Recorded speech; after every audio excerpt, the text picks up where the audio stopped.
Hello एरुन, कैसे आप सभी ऑफिसर्स अड्डा 24/7 के ऑफिशियल यूट्यूब चैनल में आप सभी का वेलकम है। जितने भी कैंडिडेट्स एस्पिरेंट्स हमारे साथ में कनेक्ट हो गए हैं भाई, सभी को गुड इवनिंग और आप सभी का वेलकम है। लगातार हम आपको प्रिपरेशन करवा रहे हैं, लगातार तैयारी करवा रहे हैं एंड बीएफएम में लगातार आपको 9 PM पर पेड क्लासेस आपको मिल रही हैं। 9 PM पर, है ना, बीएफएम की जो पेड क्लासेस हैं वो रेगुलर बेसिस पर आ रही हैं 9 PM पर। तो आप में से जो भी इन क्लासेस को ज्वाइन करना चाहता है इंस्टेंट बेसिस पर, है ना, अगर आपको इंस्टेंट बेसिस पर एक क्लासेस ज्वाइन करनी है तो आप क्या करें, आप यहां पर सीआईबी के महापैक 2.0 में एनरोलमेंट कर लेना। वहां पर ये क्लासेस आपको इंस्टेंट बेसिस पर मिल जाएंगी। लिंक वीडियो के डिस्क्रिप्शन में पिन कमेंट में आपको मिल जाएगा। तो आज मैंने आपको कहा था, आज मैंने बताया था कि आज मैं आपको एक स्पेशल टॉपिक कराने वाला हूं एंड सीआईबी के एग्जाम के लिए काफी इंपॉर्टेंट माना जाता है टॉपिक, क्योंकि यहां से या तो थ्योरिकल या न्यूमेरिकल टाइप क्वेश्चन एग्जाम में आता ही है। और इस टॉपिक का नाम है अल्तमान जेड स्कोर। तो आज हम जिसके बारे में डिस्कशन करेंगे, जिसके बारे में बात करने वाले हैं, वो है Altman Z score. Very very important topic है, ठीक है, वेरी वेरी इंपॉर्टेंट टॉपिक है। और ये आपका मॉड्यूल बी में क्रेडिट रिस्क का पार्ट है ना। ये कहां पर आता है, ये जब क्रेडिट रिस्क की बात करेंगे तो वहां पर ये कवर होता है। तो सबसे पहले जान लेते हैं हम अल्तमान जेड स्कोर है क्या। तो अल्तमान जेड स्कोर एक्चुअल में एक मॉडल है यहां पर, है ना। अगर मैं अल्तमान जेड स्कोर की बात करूं तो अल्तमान जेड स्कोर एक्चुअल में एक मॉडल है यहां पर। और यह मॉडल क्या है, यह मॉडल एक न्यूमेरिकल मेजरमेंट करके बताता है ना। यह मॉडल एक ऐसा मॉडल है जो न्यूमेरिकल मेजरमेंट करके बताएगा, प्रिडिक्ट करेगा कि कोई भी बिजनेस जो फर्म है, कोई भी कंपनी, कोई भी फर्म, ऑर्गेनाइजेशंस आने वाले 12 महीने में, आने वाले 12 मंथ्स में उसके बैंक करप्ट होने के चांसेस क्या हैं। क्या कोई कंपनी, ऑर्गेनाइजेशन आने वाले 12 मंथ्स में बैंक करप्ट होने जा रही है, क्या वो कंपनी दिवालिया होने जा रही है, इसके बारे में अल्तमान जेड स्कोर आपको यहां पर बता देगा कि आने वाले 12 मंथ्स में क्या होने वाला है। और ये जो कॉन्सेप्ट है, this model was developed by American finance professor. एक अमेरिकन फाइनेंस प्रोफेसर रहे हैं जिनका नाम है एडवर्ड अल्तमान। इन्होंने 1968 में इस मॉडल को यहां पर डेवलप किया था to measure the financial stability of the companies. Companies की जो फाइनेंशियल स्टेबिलिटी है उसको मेजर करने के लिए इस मॉडल को यहां पर बनाया था। 1968 में यह मॉडल डेवलप हुआ था और आज भी यह मॉडल कारगर है। आज के टाइम में भी यह मॉडल इस्तेमाल हो रहा है, आज के टाइम में भी यह मॉडल यूज हो रहा है। और इन्हीं के नाम पर इसका नाम पड़ा हुआ है अल्तमान जेड स्कोर, है ना। जो अल्तमान नाम यूज करते हैं ना, इन्हीं के नाम पर यह नाम दिया गया है इनको, अल्तमान जेड स्कोर यहां पर बोला जाता है। अच्छा, जब हम अल्तमान जेड स्कोर मॉडल की बात करते हैं ना, तो यहां पर जो मेन फोकस रहता है वो 5 अकाउंटिंग रेशियोज के ऊपर रहता है। अगर इन 5 अकाउंटिंग रेशियोज में आपने महारत हासिल कर ली तो क्वेश्चन को सॉल्व करने में कोई प्रॉब्लम नहीं होगी, कोई दिक्कत नहीं होगा। तो यहां पर मैं 5 अकाउंटिंग रेशियोज के बारे में बता देता हूं। तो ये पहला है यहां पर, ये दूसरा है, ये तीसरा है, ये चौथा है और ये है पांचवा यहां पर, ठीक है। These are the 5 accounting ratios. यहां पर ये 5 अकाउंटिंग रेशियो है। यहां पर हर अकाउंटिंग रेशियो में टोटल एसेट से आपको डिवाइड करना है, टोटल एसेट से डिवाइड करना है, एक्सेप्टेड टोटल एसेट से डिवाइड करना है आपको। तो 5 में से 4 जो अकाउंटिंग रेशियोज हैं उसमें नीचे टोटल एसेट्स आएगा। बस ऊपर वाली बात याद रखनी है आपको, यहां पर आएगा वर्किंग कैपिटल। वर्किंग कैपिटल को टोटल एसेट से डिवाइड कर दो, रिटेन अर्निंग को टोटल एसेट से डिवाइड कर दो, earning before interest and tax को टोटल एसेट से डिवाइड कर दो, और यहां पर सेल्स को टोटल एसेट से डिवाइड कर दो। बस चौथे में आपको टोटल एसेट्स की जगह यहां पर लायबिलिटीज आ जाएगा। तो यहां पर क्या होगा, टोटल लायबिलिटीज या लॉन्ग टर्म डेट यहां पर आएंगे। तो जो भी मार्केट वैल्यू है इक्विटी की, उसको आप टोटल लायबिलिटीज या लॉन्ग टर्म डेट से आप उसको डिवाइड कर दो। तो बस पहला याद रखना है आपको, है ना। चौथे नंबर पे आके एसेट्स की जगह लायबिलिटीज हो जाएगा और सभी जगह एसेट एसेट एसेट एसेट से डिवाइड करते जाना है। इनके पहले पहले शब्द यूज याद रख लो। यहां पर ये W है, ये R है, ये E है, ये M है, ये S है, WREMS, है ना। इनके पहले पहले शब्द याद रख लो, WREMS, ठीक है। तो W से बनेगा यहां पर वर्किंग कैपिटल, R से बनेगा रिटेन अर्निंग, E से बनेगा earning before interest and tax, M से बनेगा मार्केट वैल्यू ऑफ इक्विटी और S से बनेगा यहां पर सेल्स। तो WREMS, ये पहले पहले शब्द याद रख लो, पांचों रेशियोज आपको याद हो जाएंगे, ठीक है। तो ये याद करने का आसान सा तरीका है यहां पर। एंड हर रेशियो को हमने एक कोड दिया है यहां पर, हर रेशियो को क्या किया है, कोड दिया है। जब आप क्वेश्चन सोल्व करेंगे उस टाइम पर तो इसकी वैल्यू आएगी, है ना। जब आप क्वेश्चन को सोल्व करेंगे तो उस टाइम पर तो एक वैल्यू आएगी, वहां पर उस वैल्यू को पुट करना है आपको। लेकिन फॉर्मूले को बनाने के लिए इसको कोड दिया x1, इसको x2, इसको x3, इसको x4, इसको x5, और हर जो रेशो है उसका अपना वेटेज है ना। हर रेशो का अपना वेटेज है। इसका वेटेज है यहां पर 1.2, तो x1 को 1.2 के साथ भी मल्टीप्लाई करोगे, प्लस फिर x2 को 1.4, इसका वेटेज 1.4 है, इसके साथ में मल्टीप्लाई करोगे, प्लस वो x3 आएगा, x3 को 3.3 के साथ में मल्टीप्लाई करोगे, इसका वेटेज है, प्लस करोगे। x4 को मल्टीप्लाई करोगे 0.6 के साथ में, इसका वेटेज है, प्लस करोगे। फिर x5 को यहां पर मल्टीप्लाई करोगे 10 के पास में, और यहां पर फिर निकाल लोगे टोटल। तो सबको जो यहां पर वैल्यू आएंगी ना, जो यहां पर वैल्यू आएगी, ये सबको जोड़ लेना है। टोटल जो आएगा वो कहलाएगा अल्तमान जेड स्कोर। अगर आप इसी को एक लाइन में लिखना चाहें, है ना, अगर आप इसको एक लाइन में लिखना चाहें तो जेड इसे बोलते हैं जेड स्कोर या अल्तमान जेड स्कोर भी बोलते हैं।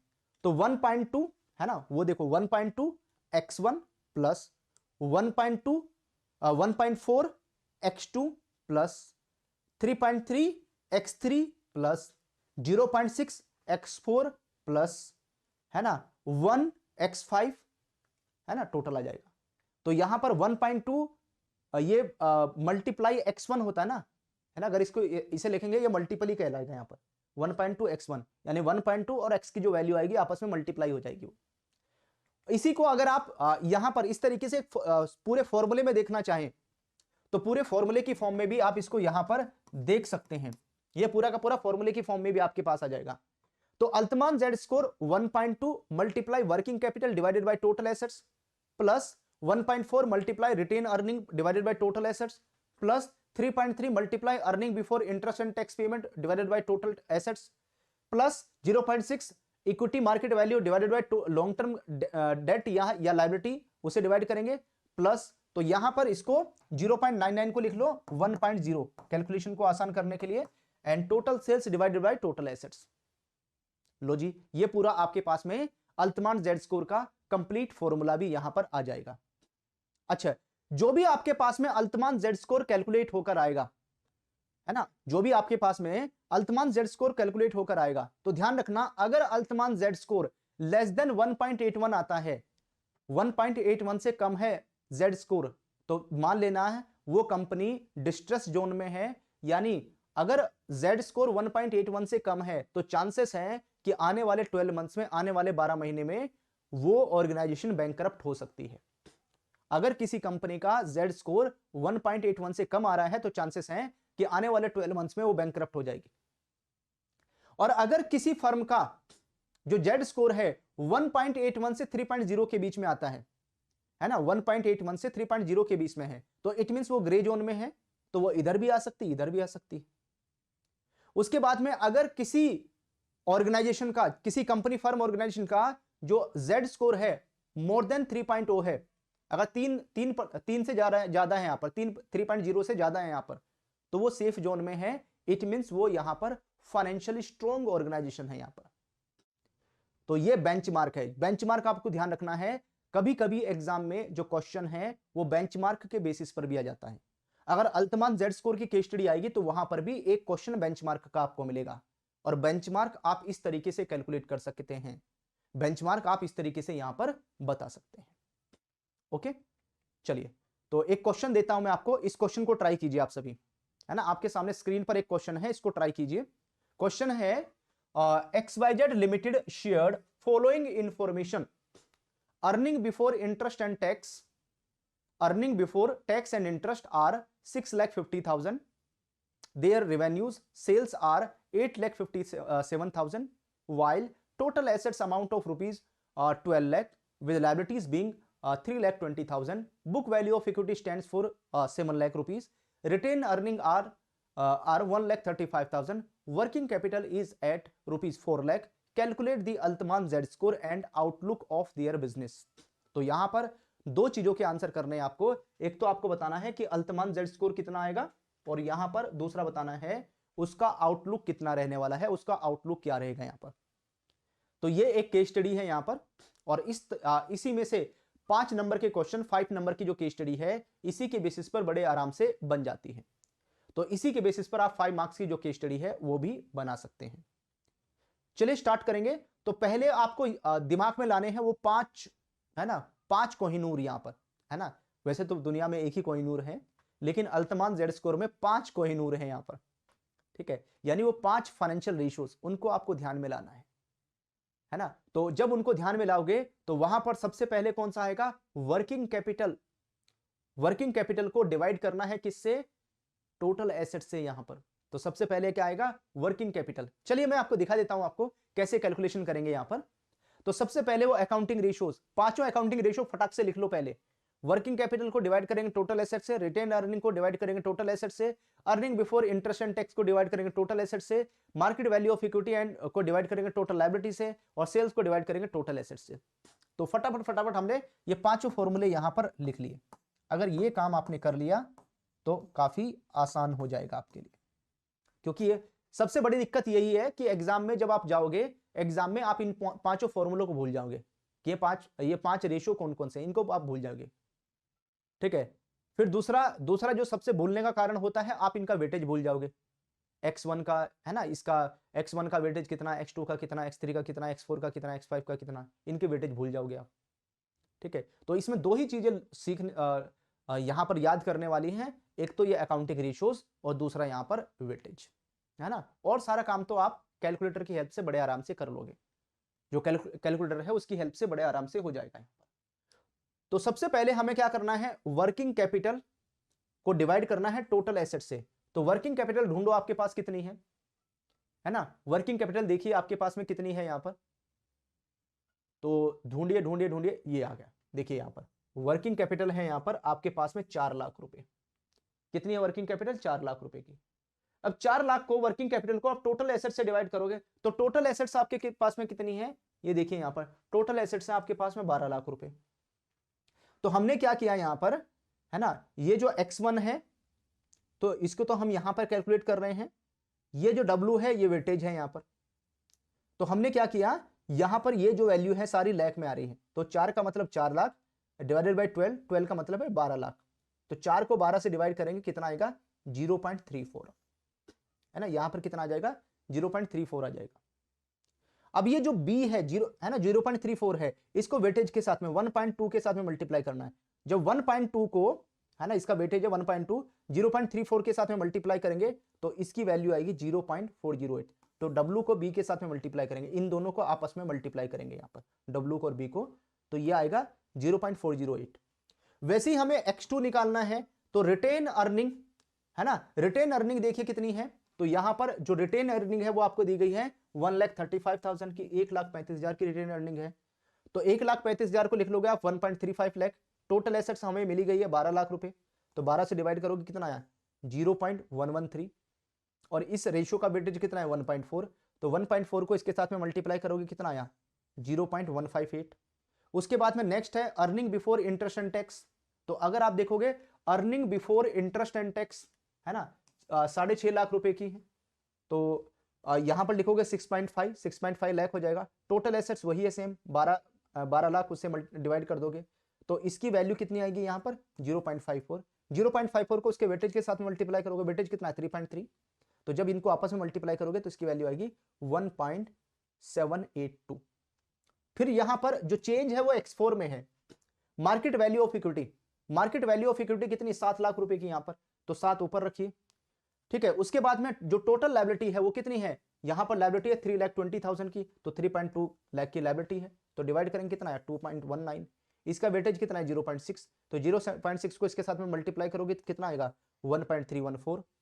उसके बाद में सेल्स, सेल्स कितनी है, सेल्स देखोगे यहां पर तो रेवेन्यू सेल्स है 8,57,000, तो 8.57 लाख हो जाएगी। टोटल एसेट्स कितनी है 12 लाख, 12 से डिवाइड करो, वेटेज कितना है 1, तो यहां पर ये आएगा 0.714 को 1.0 के साथ में जब आप क्या करोगे यहां पर 1.0 के साथ में जब इसको मल्टीप्लाई करोगे तो सेम वैल्यू आ जाएगी। अब सबको क्या करो, टोटल कर लो, सबको जोड़ लीजिए, कितना आया यहां पर 4.376।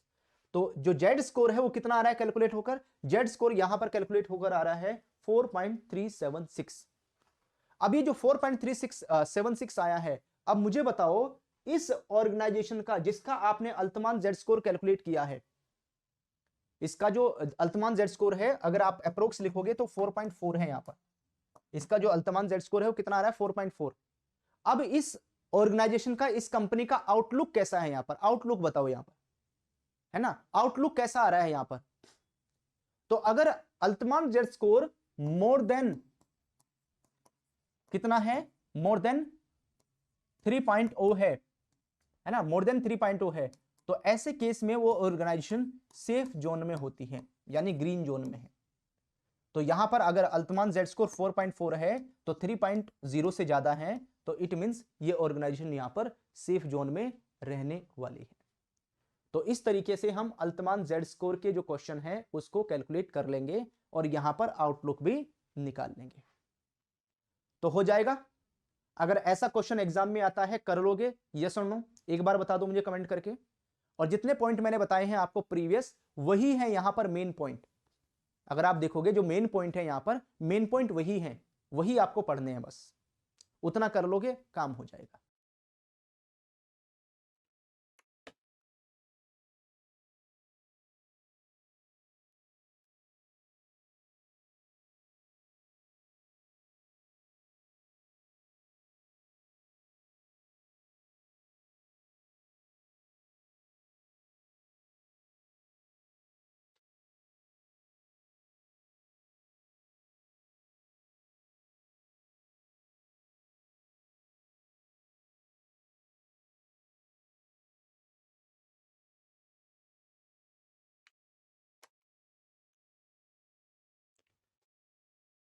हेलो वरुण, गुड इवनिंग लक्ष्य, सभी को ऑडिबल है? एक बार जल्दी से कंफर्म कर दीजिए कि आप सभी को ऑडियो वीडियो ठीक है।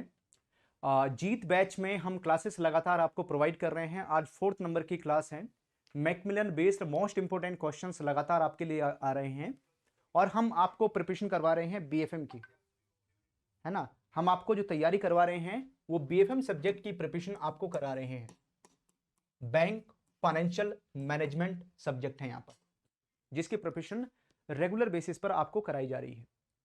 एंड आज हम जो जिस केस स्टडी के बारे में डिस्कस करने वाले हैं, जिस केस स्टडी को लेकर हमारा डिस्कशन रहेगा, वो है यहां पर रेटिंग माइग्रेशन से रिलेटेड केस स्टडी। और ये केस स्टडी एग्जाम में पूछी गई थी। इस टाइप की जो केस स्टडी है एग्जाम में आई थी, है ना, उसी टाइप की केस स्टडी हम आपको प्रिपरेशन करवाने वाले हैं, तैयारी करवाने वाले हैं। तो सबसे पहले एक जो क्वेश्चन है वो थोड़ा हटके है, थोड़ा डिफरेंट है यहां पर, एंड आसान लेवल का, इजी लेवल का एक क्वेश्चन माना जाता है। तो इस क्वेश्चन को देखिए पहले और आंसर करने की कोशिश कीजिए। अच्छा, आप सभी को ध्यान रखना है, बीएफएम की जो पेड क्लासेस हैं वो हम आपको रेगुलर बेसिस पर प्रोवाइड कर रहे हैं 9 PM पर। डेली आपके लिए 9 PM पर ये क्लासेस आ रही हैं। 9 PM पर डेली रेगुलर बेसिस पर आपको क्लासेस प्रोवाइड कर रहे हैं। एंड आप में से जो भी ये बीएफएम की क्लासेस 9 PM पर रेगुलर बेसिस पर ज्वाइन करना चाहते हैं, तो ये क्लासेस आपको मिल जाएंगी CAIIB के महापैक 2.0 में। CIB के महापैक का जो लिंक है वीडियो के डिस्क्रिप्शन में है, उसके ऊपर क्लिक करके उसमें आप इन क्लासेस को देख सकते हैं, ठीक है। एंड बीएफएम में आप सभी को टारगेट बना के चलना है कि कम से कम 60 मार्क्स लेकर आने हैं, कम से कम 60 नंबर लेकर आने हैं बीएफएम में। चलिए इसको देख लेते हैं। Debit balance of inter office adjustment under schedule 11 is shown and on. तो सबसे पहले आज के समय में बैंक की जो बैलेंस शीट बनती है, आज के टाइम में जो बैंक की बैलेंस शीट तैयार होती है, बैंक की बैलेंस शीट यहां पर शेड्यूल के अकॉर्डिंग प्रिपेयर होती है, शेड्यूल के अकॉर्डिंग तैयार की जाती है, ठीक है। तो schedule 1, schedule 2, schedule 3, schedule 4, schedule 5 ऐसे आ जाते हैं यहां पर। तो पहले आते हैं यहां पर लायबिलिटीज वाले शेड्यूल, फिर आते हैं एसेट्स वाले शेड्यूल। तो इट मींस अगर यहां पर शेड्यूल 11 की बात की है तो इट मींस यहां पर एसेट्स वाले शेड्यूल की बात चल रही है। तो अगर कहीं पर लायबिलिटी की बात आती है तो लायबिलिटी वाला ऑप्शन तो पहले ही यहां पर कट जाएगा, है ना, लायबिलिटी वाला ऑप्शन तो पहले ही कट जाएगा यहां पर। अब उसके बाद में asset side of the balance sheet and debit side of the profit and loss account, credit side of the profit and loss account, इनमें से किससे बिलोंग करेगा? तो मैंने आपको बताया ये किसका, schedule 11 is the part of, it is the part of balance sheet, ये किसका पार्ट है? बैलेंस शीट का पार्ट है यहां पर। तो बैलेंस शीट का पार्ट है तो लाइबिलिटीज तो पहले ही कट गया, तो ये कहां पर आएगा? एसेट साइड में, क्योंकि थर्ड एंड फोर्थ सी और डी में यहां पर पीएनएल अकाउंट की बात की गई है, हालांकि प्रॉफिट एंड लॉस अकाउंट से बिलोंग नहीं करता है, क्योंकि प्रॉफिट एंड लॉस अकाउंट आपका आता है शेड्यूल 13, शेड्यूल 14, शेड्यूल 15, शेड्यूल 16, ठीक है, वहां पर आता है। ओके, तो इसका आंसर कौन सा होगा? यहां पर हम ए के ऊपर टिक करेंगे, ए हमारा करेक्ट आंसर। चलिए आज की जो केस स्टडी है वो स्टार्ट करते हैं। वीडियो को लाइक जरूर कर लेना सो दैट क्वेश्चंस आपके अकाउंट में सेव हो जाए, जब भी आप इसको देखना चाहें आपके पास अवेलेबल रहे। तो यहां पर ये है रेटिंग माइग्रेशन से related case study, rating migration वाली केस स्टडी है। तो इसमें आपके पास कुछ डेटा दिया गया है, आपके पास 4 साल का डेटा है, आपके पास 2018 का डेटा है, 2019 का डेटा है, 2020 का डेटा है एंड 2021 का डेटा है, 2018, 2019, 2020, 2021।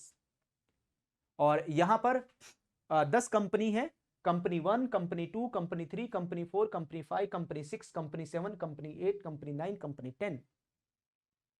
These are the 10 companies. अगर आप कंपनी ए का देखेंगे तो कंपनी ए की रेटिंग 2018 में डबल ए है, 2019 में ट्रिपल ए हो गई, 2020 में डबल ए हो गई, 2021 में भी डबल ए है। कंपनी 2 2018 में इसकी जो रेटिंग है ए है, 2019 में डबल ए हो गई, 2020 में ए हो गई, 2020-21 में ट्रिपल ए हो गई रेटिंग। वहां पर जो कंपनी 3 है, कंपनी 3 का जो रेटिंग है वो डबल बी थी, फिर ट्रिपल बी हुई, फिर ए हो गई, फिर डबल ए हो गई। Company 4 B, double B, B, double B, तो पहले बढ़ी फिर घटी फिर बढ़ी, यहां पर ऐसे हुआ। कंपनी 5 में सी, सी, सी, डबल बी, फिर सी हो गई। कंपनी 6 में पहले ए थी, फिर बी हुई, फिर सी हुई, फिर डी हो गई, यानी इसमें लगातार डिक्रीज हो रही है, लगातार घट रही है। कंपनी 7 में पहले ए थी, फिर डबल बी हुई, फिर बी हुई, फिर डी हुई। ऐसे कंपनी 8 में पहले डबल बी थी, फिर सी हुई, फिर सी हुई, फिर बी हो गई। कंपनी 9 में पहले ए रेटिंग थी, फिर सी हुई, फिर डबल बी हो गई, फिर डी हो गई। 4 साल के डेटा है। कंपनी 10 में पहले ए रेटिंग थी, फिर डबल बी हुई, फिर डबल बी हुई, फिर सी हो गई। यहां पर ये डेटा है। तो इसके बेसिस पर पहला क्वेश्चन आपके सामने स्क्रीन पर आया है, और क्वेश्चन नंबर 1 को देखिए, ये क्वेश्चन क्या कहता है यहां पर, है ना। क्वेश्चन नंबर 1 को देखिए, इस केस स्टडी का पहला क्वेश्चन है यहां पर। तो what percentage of companies were in rating grade of A और अबव ड्यूरिंग दी 2018। तो अगर हम 2018 के डेटा लेते हैं तो 2018 में, है ना, 2018 में ऐसी परसेंटेज ऑफ कंपनीज बताइए जहां पर रेटिंग ग्रेड ऑफ ए और अबव है, ए या उससे ज्यादा की जो ग्रेड है वो देखने को मिल रही है। तो भाई यहां पर डेटा को ध्यान से पढ़िए। अगर आप डेटा को ध्यान से देखेंगे 2018 में ए या उससे ज्यादा की ग्रेड वाली कंपनी, तो यहां पर जो 1 कंपनी है इसका डबल ए है, 2 है इसका ए या ए से ज्यादा, फिर उसके बाद में आप देखेंगे यहां पर 6 का ए है, 7 का यहां पर ए है, 9 का यहां पर ए है और 10 का यहां पर ए है। तो 1 2 3 4 5 6, तो यहां पर ऐसी 6 कंपनीज हैं जिनकी जो रेटिंग ग्रेड है वो ए या उससे ज्यादा है 2018 में, है ना, इन द ईयर 2018। तो हाउ मेनी कंपनीज? तो here are 6 companies who has more than A और above rating during the year 2018। तो कितना हो जाएगा? तो हमारा जो परसेंटेज है वो कितना आ रहा है कैलकुलेट होकर? 60%। तो ऐसी यहां पर टोटल नंबर ऑफ कंपनीज कितनी है? तो टोटल नंबर ऑफ कंपनीज है यहां पर 10। तो 10 में से ऐसी 6 कंपनी है, तो 10 में से जब 10 के कंपैरिजन में 6 का रेशियो निकालोगे तो कितना आएगा? 6%। यानी 60% कंपनीज ऐसी हैं जिनकी जो रेटिंग है ये ए या उससे ज्यादा की है यहां पर। तो हियर अगर आप देखोगे कंपनी 1 2 6 7 9 और 10, इनके जो डेटा है वो ए या ए से ज्यादा के हैं। ठीक है, चलिए मूव करते हैं आगे। नेक्स्ट मूव करते हैं क्वेश्चन नंबर 2 की तरफ। क्वेश्चन नंबर 2 को देखिए। Question number 2, what percent of companies remain in same rating category during 2020 over 2019। अगर आप यहां पर 2 इयर्स का, 2 साल का कंपैरिजन करते हैं, 2019 से 2020 का अगर कंपैरिजन करते हैं, आप इन दोनों साल का कंपैरिजन करोगे अगर, तो यहां पर कितनी कंपनीज हैं, how many companies remain in the same rating category. तो भाई 2019-20 में देख लेते हैं यहां पर, है ना, यहां पर 2019-20 की बात कर रहे हैं ना, ये 19 है या 20 है, तो ट्रिपल ए रेटिंग है, डबल ए रेटिंग है, यहां पर डबल ए है, ट्रिपल बी है, ए है, double B B, C double B, B C, double B B, C C, एक तो ये है यहां पर, है ना, यानी जो कंपनी 8 है उसका 2019 में रेटिंग सी थी, 2020 में भी उसकी रेटिंग सेम है यहां पर, सी सी। कंपनी 9 का देखेंगे तो सी डबल बी, उसके बाद में कंपनी 10 है, कंपनी 10 में भी जो रेटिंग है वो डबल बी यहां पर। तो ऐसे हियर आर 2 कंपनीज, यहां पर ऐसी 2 कंपनीज हैं जिसमें रेटिंग जो है वो सेम है, यहां पर 2019 से 20 में कोई चेंज नहीं हुआ, सेम रेटिंग है यहां पर।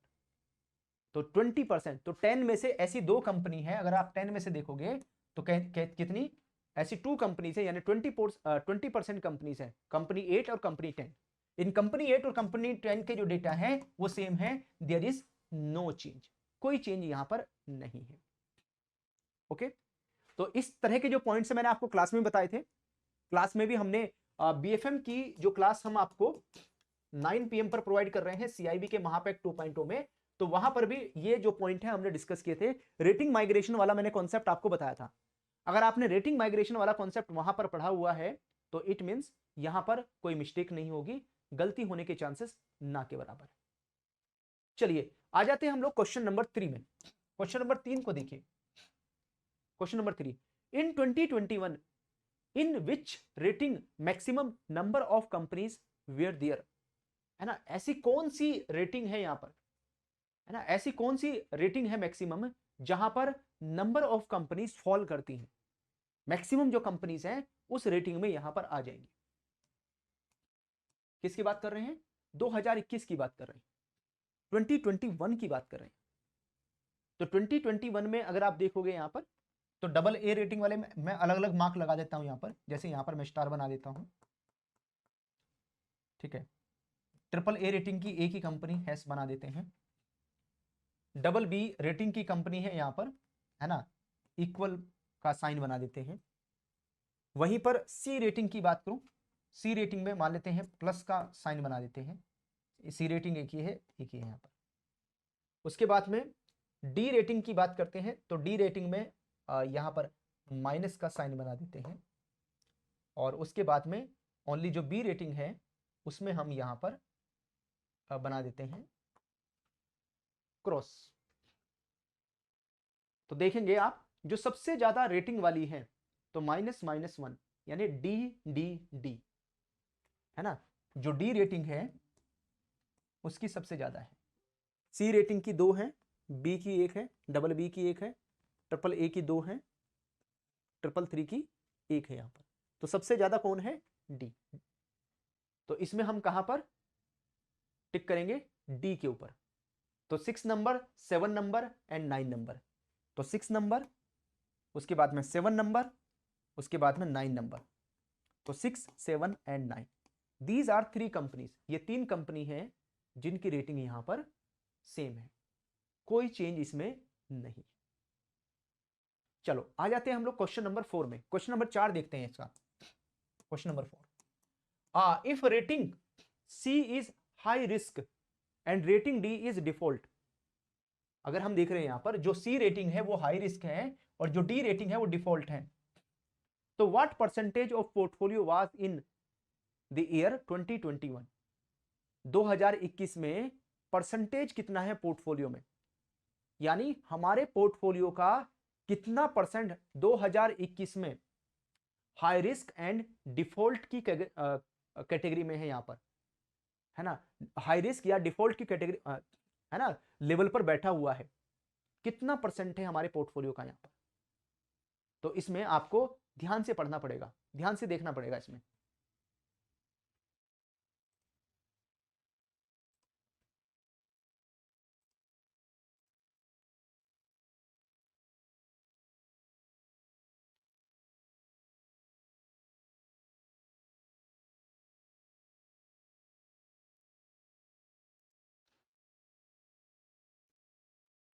अगर आप सी और डी के डेटा देखते हैं, ये है हमारे यहां पर सी और डी में 5 कंपनीज के डेटा आ रहे हैं यहां पर। तो आप देखेंगे 5 6 है ना, 5 6 7 9 10। तो एक तो 5 हो गया, एक यहां पर 6 हो गया, एक 7 हो गया, एक 9 हो गया, एक 10 हो गया। 5 6 7 9 10। ठीक है, तो दीज आर दी कंपनीज, ये कंपनीज है यहां पर जो डिफॉल्ट होने की कैटेगरी में बैठी हुई हैं। तो इसमें से 10 में से कितनी है, 5 कंपनीज है, 5 कंपनी। तो इट मींस 50% का डेटा होगा यहां पर, 50% का डेटा मिलेगा। तो इसमें से मिक्स करके कुछ भी दिया जा सकता है, मिक्स करके इसमें से किसी भी टाइप का क्वेश्चन बन सकता है यहां पर। ठीक है, एक और क्वेश्चन देख लेते हैं यहां पर। तो ये हमारा 4 था, एक और क्वेश्चन देख लेते हैं 5th नंबर का, 5वें नंबर का। इसको ट्राई कीजिए आप लोग। Which company has shown improvement in the rating regularly over the entire period of 4 years? पूरे के पूरे 4 साल के टाइम पीरियड में, है ना, कौन सी कंपनी है जिसमें रेटिंग में इंप्रूवमेंट देखने को मिला है? अगर आप उसकी रेटिंग को चेक करेंगे तो वो समय के साथ साथ इंप्रूव होती चली गई, समय के साथ साथ बेहतर होती चली गई। यहां पर अच्छा क्वेश्चन है। अगर इस क्वेश्चन को भी आप ट्राई करोगे, इस क्वेश्चन को भी देखेंगे, तो ये भी बढ़िया क्वेश्चन की कैटेगरी में आता है। यहां पर इनमें से कौन सी कंपनी है जिसकी जो रेटिंग है समय के साथ साथ, टाइम के साथ साथ इंप्रूव होती चली गई, यहां पर समय के साथ साथ बेहतर होती चली गई। यहां पर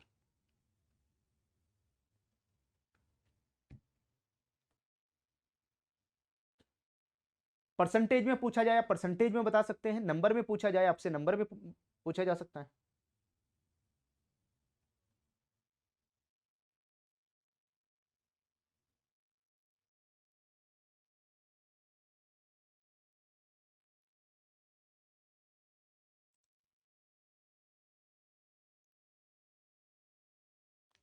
तो आप परसेंटेज में और नंबर में दोनों में बता सकते हैं।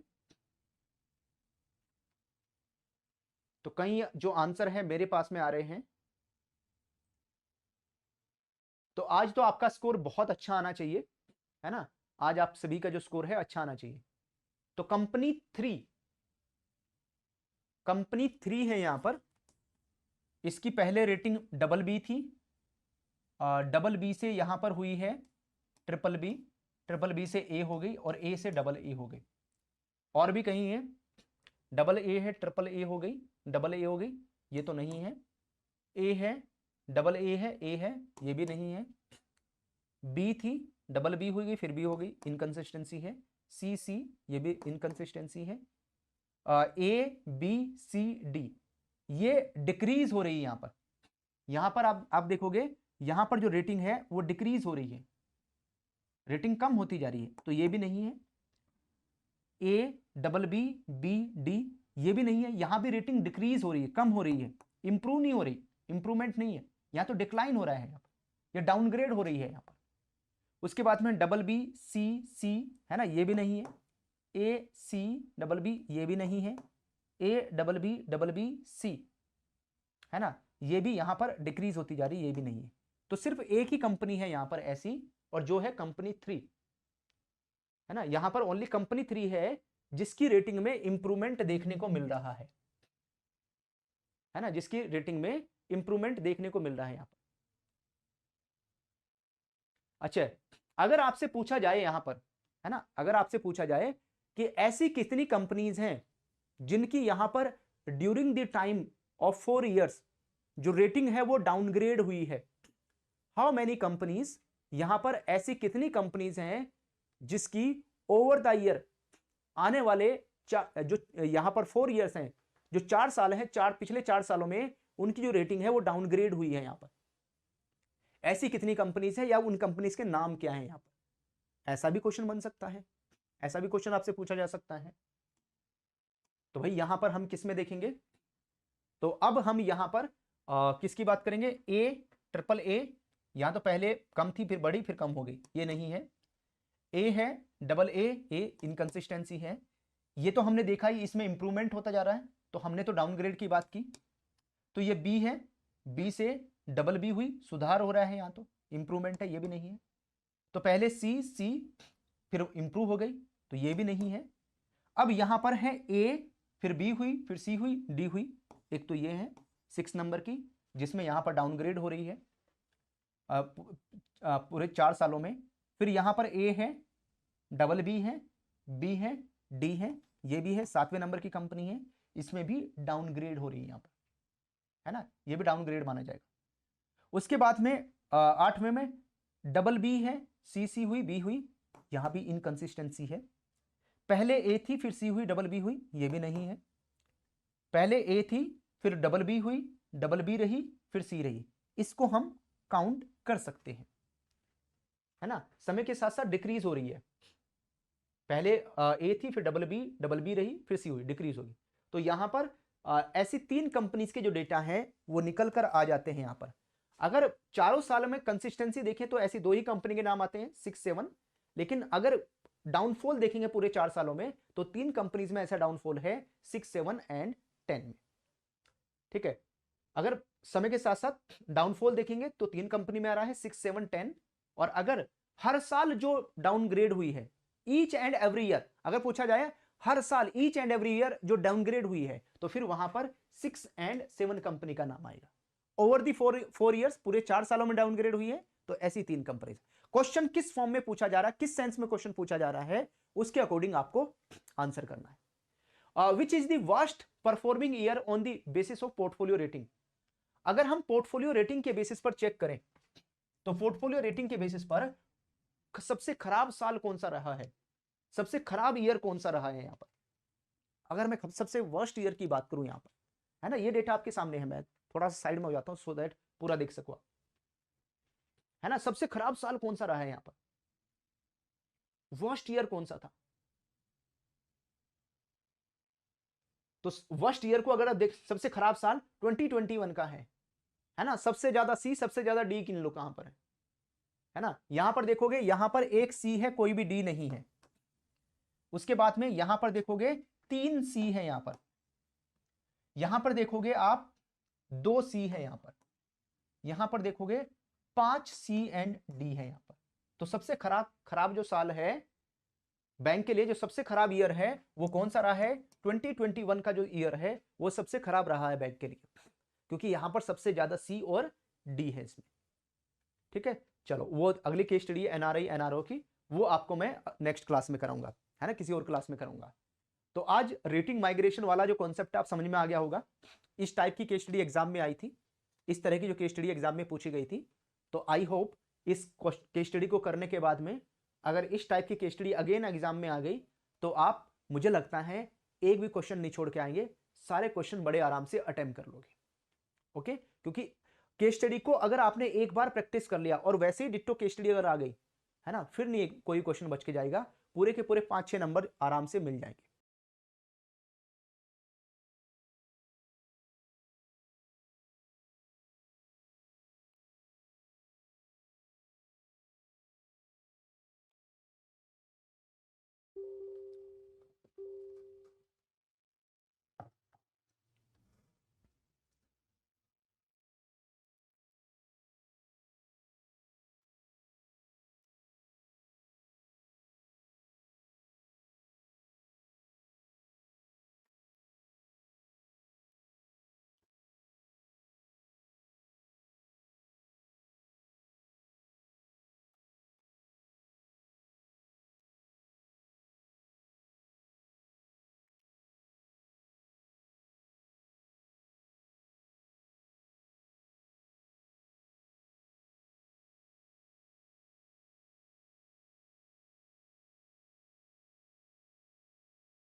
हेलो एवरीवन, कैसे हैं आप सभी।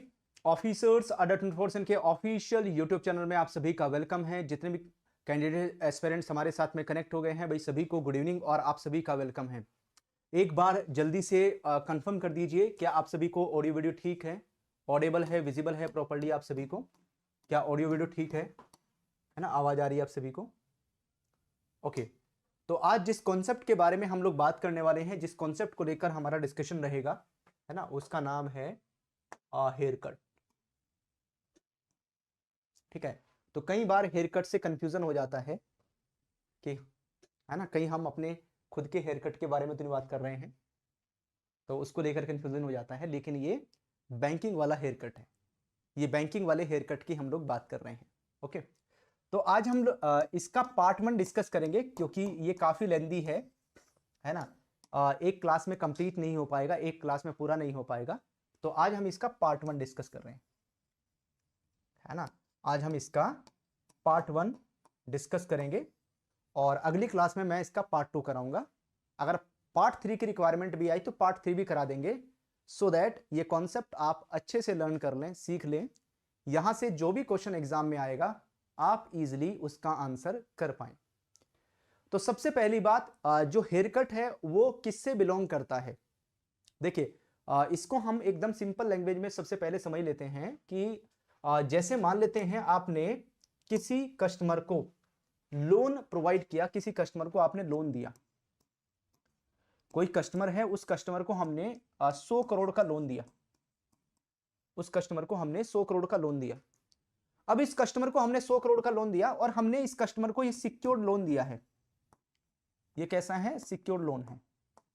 लेकिन कस्टमर ने इस लोन में जो हमें सिक्योरिटी प्रोवाइड की है वो ओनली 80 करोड़ की सिक्योरिटीज प्रोवाइड की। कस्टमर ने जो सिक्योरिटीज हमें प्रोवाइड की है वो 80 करोड़ की, 80 करोड़ की सिक्योरिटीज प्रोवाइड की है यहां पर। अब अगर मान लेते हैं ये लोन यहां पर स्ट्रेस में चला गया, ये लोन एनपीए होने की कगार पे चला गया या एनपीए हो गया यहां पर, ठीक है, तो जब हमने हमारे पास में सिक्योरिटी कोलेटरल की फॉर्म में हमने ये सिक्योरिटी अपने पास रखी थी, तो उस टाइम पर हमने इसका वैल्यूएशन किया था 80 करोड़, 80 करोड़। अब यहां पर कस्टमर का लोन हो गया एनपीए। अब हम यहां पर इन सिक्योरिटीज को बेचकर लोन की रिकवरी करना चाहते हैं कि भाई 100 करोड़ में से कुछ पैसा तो रिकवर हो जाए, ठीक है। तो अब इन 80 करोड़ की सिक्योरिटीज को बेचकर हम लोन की रिकवरी करना चाहते हैं। अब आप बताइए, जब हम इसको मार्केट में सेल करने जाएंगे, मार्केट में बेचने जाएंगे यहां पर, तो इसकी वैल्यू सेम 80 करोड़ ही रहेगी या इसकी वैल्यू अप एंड डाउन हो सकती, कम ज्यादा हो सकती? क्या लगता है आपको? तो आप बोलेंगे कि ये जो 80 करोड़ है इसकी वैल्यू अप भी हो सकती है, इसकी वैल्यू डाउन भी हो सकती है, इसकी वैल्यू ज्यादा भी हो सकती है, कम भी हो सकती है। लेकिन हम प्रॉफिट की तो बात ही नहीं कर रहे हैं, हम फायदे की तो बात ही नहीं कर रहे हैं यहां पर, है ना। हम तो किसकी बात कर रहे हैं? रिस्क की बात कर रहे हैं। तो हम तो हमेशा डाउन साइड की बात करेंगे कि भाई अगर ये इसकी वैल्यू डाउन हुई तो कितनी डाउन हो सकती है, यहां पर कितनी हो सकती है, उसका मेजरमेंट करेंगे। तो यहां पर मान लेते हैं कि इसकी जो वैल्यू है वो 10% डाउन हो सकती है। रिस्क है यहां पर, चांसेस हैं कि इसकी जो वैल्यू है वो यहां पर 10%, 10% डाउन हो सकती है। तो जब हम यहां पर अपने पास कैलकुलेट करेंगे, हम देखेंगे कि भाई 100 करोड़ का लोन है, उसमें हमारे पास में एक्चुअल में कितनी अमाउंट की सिक्योरिटी है कि अगर हम इस सिक्योरिटी को मार्केट में बेचने जाएंगे तो इतना पैसा तो मिल ही जाएगा। तो अगर हमने इसका 80 करोड़ इसका वैल्यूएशन किया है तो इस 80 करोड़ का कम से कम 90% तो हमें मिल ही जाएगा, 90% तो हमें मिल ही जाएगा। तो हम एक्चुअल में कितना कितना कंसीडर कर रहे हैं? हम एक्चुअल में यहां पर कंसीडर कर रहे हैं 72 करोड़। इसको 80 करोड़ ना कंसीडर करके हम कितना 72 करोड़ कंसीडर कर रहे हैं कि भाई 8 करोड़ रुपीस ना, 8 करोड़ रुपए इसकी वैल्यू डाउन हो सकती है। ये इतनी रिस्क है इसमें, इसकी वैल्यू फ्लक्चुएट करेगी तो 8 करोड़ से इसकी वैल्यू डाउन हो सकती है। हम ये पहले ही कैलकुलेशन करके चल रहे हैं यहां पर। हालांकि हो सकता है ज्यादा भी चलेगी, लेकिन ज्यादा को नहीं लेंगे, ज्यादा को इग्नोर कर देंगे, है ना। जो ऊपर की तरफ जाएगी, मान लेते 80 से 90 होगी, 100 हो गई, तो उसको इग्नोर करके चलेंगे, उसकी बात नहीं करेंगे। हम किसकी? रिस्क की बात कर रहे हैं, कितना डाउन हो सकता है। तो मान लेते हैं हमने कंसीडर किया कि 10% डाउन हो सकता है, तो हम इसकी वैल्यू 72 करोड़ कंसीडर करें,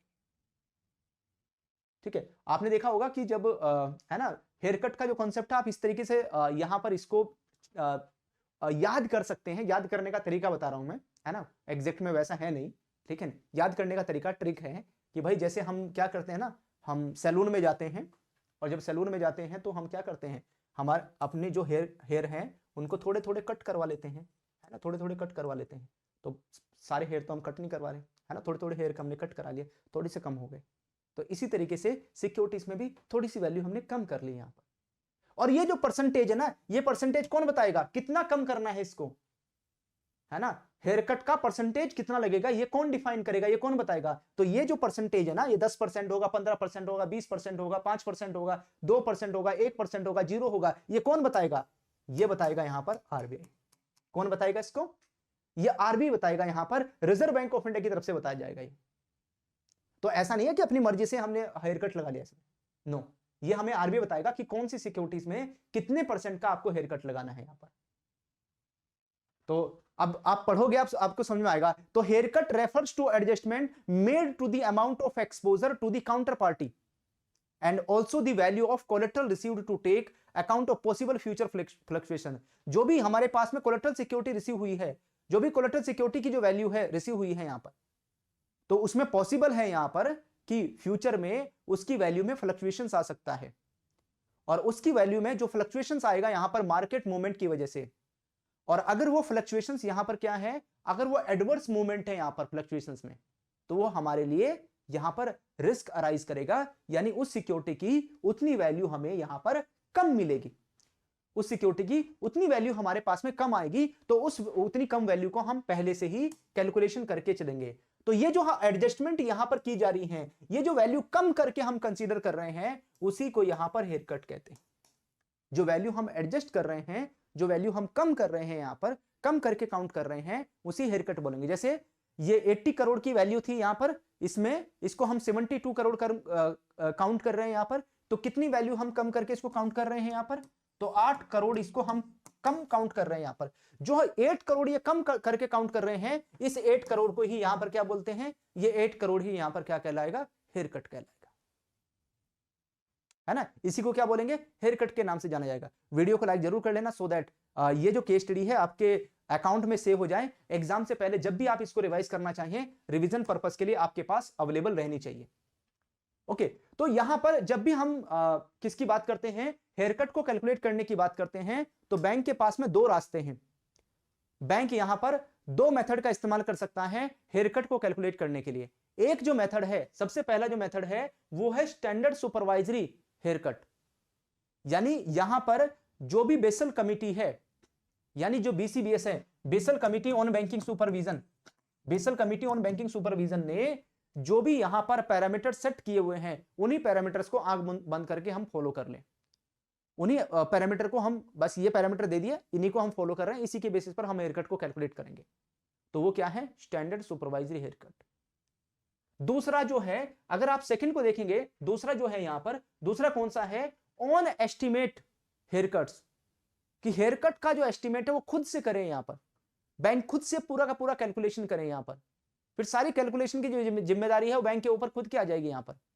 तो using bank on internal estimates, bank यहां पर अपने खुद के जो इंटरनल एस्टिमेट है वो करे यहां पर, और जो मार्केट प्राइस वोलेटिलिटी है उसको चेक करें, उसको कैलकुलेशन करें, उसके बेसिस पर एस्टिमेशन करें। दूसरा ये है यहां पर। तो एक यहां पर यहां पर यह है सुपरवाइजरी हेयर कट है, क्योंकि बीसीबीएस जो बेसल कमिटी है वो आरबीआई को बताएगा, आरबीआई इंडिया के बैंक्स में इंप्लीमेंट करेगा यहां पर। तो एक तो हमें आरबीआई ने बता दिया, और एक यहां पर बैंक खुद का यूज कर रहा है। तो अगर इंडिया में आप देखोगे, है ना, इंडिया में जो यूज किया जा रहा है, इंडिया में जो इस्तेमाल किया जा रहा है, वो है स्टैंडर्ड सुपरवाइजरी हेयर कट, है ना, एक्सपोजर के लिए भी और कोलेट्रल के लिए भी। एक्सपोजर होता है लोन, जो एक्सपोजर है वो यहां पर लोन है, और जो कोलेट्रल सिक्योरिटी, कोलेट्रल है यहां पर जो कस्टमर ने कोलेट्रल सिक्योरिटी रखी है, कस्टमर ने जो बैंक के पास में गिरवी रखा है अपना यहां पर कुछ भी, है ना, वो यहां पर कोलेट्रल है।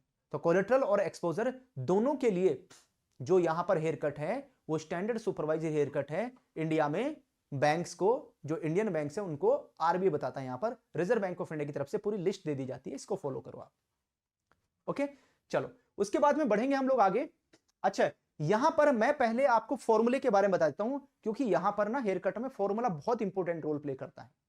अगर आपको फॉर्मूले के बारे में नहीं पता तो हेयर कट की वैल्यू आप नहीं निकाल पाएंगे, है ना, और हेयर कट नहीं कैलकुलेट कर पाओगे, है ना, एक्सपोजर नहीं कैलकुलेट कर पाओगे, है ना, जो एडजस्टमेंट नहीं आप कर पाओगे यहां पर। तो पहले फॉर्मूले को समझना हमें बहुत जरूरी है। तो सबसे पहले एक शब्द आएगा ई, फॉर्मूले में ई लिखा हुआ आएगा, तो ई का मतलब है एक्सपोजर, एक्सपोजर का मतलब है अमाउंट ऑफ लोन। एक एक करके समझते चलेंगे यहां पर। उसके बाद में दूसरा एक शब्द यूज होगा यहां पर सी, सी का मतलब है collateral security, amount of security available to bank in the form of FD, NSC, gold, mortgage, shares. यानी कस्टमर ने जो कुछ भी बैंक के पास गिरवी रखा हुआ है वो कोलेटरल है ना, उसकी वैल्यू कितनी है, उसकी अमाउंट ऑफ सिक्योरिटी कितनी है, वो सी से इंडिकेट होगा। तो अगर सी लिखा हुआ आ गया तो ये समझ लेना उसका मतलब। उसके बाद में नेक्स्ट आएगा H E, H E, H का मतलब है यहां पर हेयर कट, एच का मतलब है हेयर कट, ई का मतलब है एक्सपोजर। तो एक्सपोजर के ऊपर हेयर कट, तो लोन अमाउंट के ऊपर भी यहां पर हेयर कट हो सकता है, यानी जो एक्सपोजर है ना इसके ऊपर भी हेयर कट हो सकता है। तो एक्सपोजर में हेयर कट प्लस होता है, कोलेटरल में हेयर कट माइनस होता है। यहां पर एक्सपोजर में हेयर कट को प्लस करते हैं, इसमें हेयर कट प्लस होगा और इसमें हेयर कट यहां पर माइनस होता है। ठीक है, तो एच ई का मतलब है हेयर कट ऑन एक्सपोजर। उसके बाद में नेक्स्ट आएगा एच सी, एच का मतलब हेयर कट है, सी का मतलब कोलेटरल है, यानी haircut on collateral security. Collateral security के ऊपर आप कितना हेयर कट लगा रहे हैं। ठीक है, तो अभी मैंने बताया कि ये प्लस होता है और ये माइनस होता है। उसके बाद में नेक्स्ट आता है HFX। कई बार आप ऐसा देखोगे कि मान लेते हैं कस्टमर को हमने लोन दिया INR में, कस्टमर को लोन दे दिया हमने इंडियन रुपीज में, कस्टमर को लोन दे दिया हमने, है ना, कस्टमर को हमने लोन दे दिया किसमें, इंडियन रुपीज में, और कस्टमर ने जो सिक्योरिटीज हैं वो रख दी यहां पर किसमें, $। में। मान लेते हैं बैंक के पास जो सिक्योरिटी है वो $। में आ गई और लोन हमने INR में दिया, तो क्या यहां पर करेंसी मिसमैच हो रही है। अगर आप देखोगे लोन और सिक्योरिटी में जो करेंसी है वो मिसमैच हो रही है। तो अगर आपको कभी भी करेंसी मिसमैच मिले, ये कुछ भी हो सकता है, अभी आगे जाके और डिटेल में बात करेंगे इसको लेकर।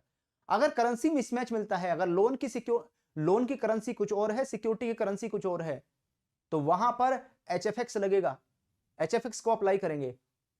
तो FX का मतलब है फॉरेक्स, H का मतलब है हेयर कट। तो currency mismatch between collateral and exposure, तो वहां पर HFX का यूज करेंगे।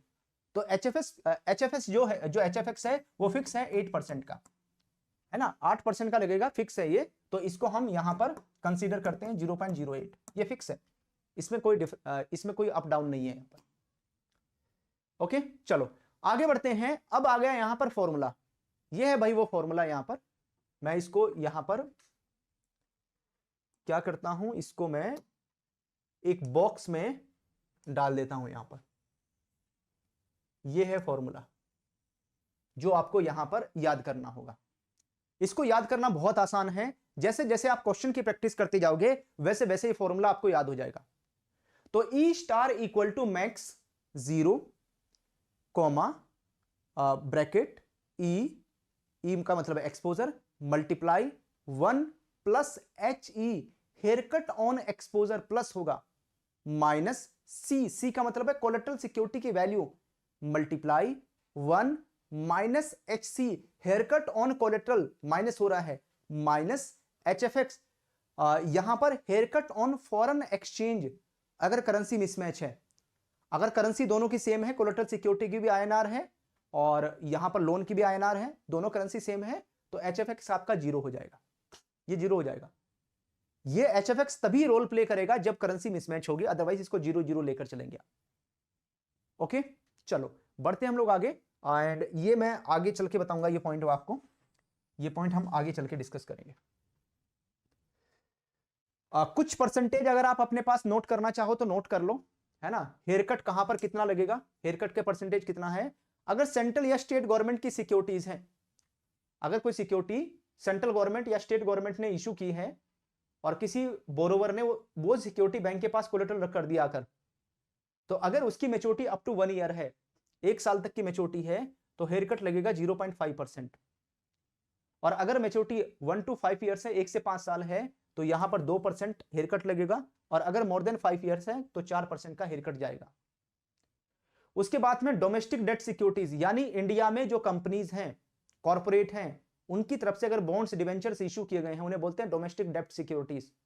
तो अगर यहां पर बॉन्ड्स डिवेंचर्स है ना इस तरह के इशू किए गए हैं, तो और उसकी जो रेटिंग है वो AAA रेटिंग है, AA रेटिंग है या A1 रेटिंग के हैं, AAA रेटिंग, AA रेटिंग या A1 रेटिंग के हैं यहां पर, तो ऐसे केस में जो रेसिडुअल मैच्योरिटी है अप टू 1 ईयर है अगर इनकी, तो वहां पर हेयर कट लगेगा 1% का। और अगर मैच्योरिटी 1 ईयर टू 5 ईयर्स है तो हेयर कट जाएगा 4% का। और अगर मैच्योरिटी मोर देन 5 ईयर्स की है तो हेयर कट लगेगा यहां पर 8% का। ठीक है, तो ये यहां पर हेयर कट के जो परसेंटेज हैं वो एप्लीकेबल हो जाएंगे यहां पर। हाँ, ये परसेंटेज क्वेश्चन में दिए जाते हैं, मैक्सिमम केस में आपको क्वेश्चन में दिए जाएंगे, लेकिन कहीं कहीं पर ऐसा हो सकता है क्वेश्चन में नहीं भी दिए जा सकते हैं, तो ऐसा भी हो सकता है, तो ऐसे केस में याद कर लोगे तो अच्छा है। उसके बाद में यहां पर जो डोमेस्टिक सिक्योरिटीज हैं, अगर उनकी रेटिंग A रेटिंग की सिक्योरिटी है या BBB रेटिंग की सिक्योरिटी है, तो रेटिंग अगर कम है यहां पर और residual maturity up to 1 year है तो 2% का हेयर कट एप्लीकेबल होगा। अगर मैच्योरिटी 1 से 5 साल की है तो 6% का हेयर कट जाएगा, और अगर मैच्योरिटी यहां पर 5 साल से ज्यादा की है तो 12% का हेयर कट जाएगा। तो ये यहां तक आ जाता है। उसके बाद में नेक्स्ट देखोगे ये अलग है, तो अगर यहां पर कैश है, कैश का मतलब जैसे FD है, फिक्स डिपॉजिट है, सर्टिफिकेट ऑफ डिपॉजिट है, नेशनल सेविंग सर्टिफिकेट है, किसान विकास पत्र है, लाइफ इंश्योरेंस पॉलिसी है ना, अगर ये सेम करेंसी में करेंसी मिसमैच नहीं है तो इसमें हेयर कट लगेगा 0% का। यहां पर वैल्यू कुछ भी कम नहीं होती। तो ध्यान रखना, अगर कस्टमर ने हमारे पास कोलेटरल सिक्योरिटी FD कोलेटरल कर दी हमारे पास में, सर्टिफिकेट ऑफ डिपॉजिट को कोलेटरल कर दिया, NSC किसान विकास पत्र, जो LIP है लाइफ इंश्योरेंस पॉलिसी, अगर इसको कोलेटरल कर दिया तो बहुत अच्छा होता है बैंक के लिए। इनको कोलेटरल लेना बैंक के लिए बहुत अच्छा होता है यहां पर। उसके बाद में जो करेंसी रिस्क है, करेंसी मिसमैच के लिए अभी मैंने बताया करेंसी मिसमैच के लिए 8% लगेगा। और अगर कस्टमर ने गोल्ड हमारे पास में रख दिया, 99.99 प्योरिटी का गोल्ड है अगर यहां पर, तो 15% का हेयर कट जाएगा। और अगर कोई ऐसी सिक्योरिटी जिसकी कोई रेटिंग असाइन ही नहीं है, जिसकी कोई रेटिंग मेंशन है ही नहीं, अनरेटेड सिक्योरिटीज हैं, तो वहां पर 25% का हेयर कट लगेगा, 25% का हेयर कट जाएगा।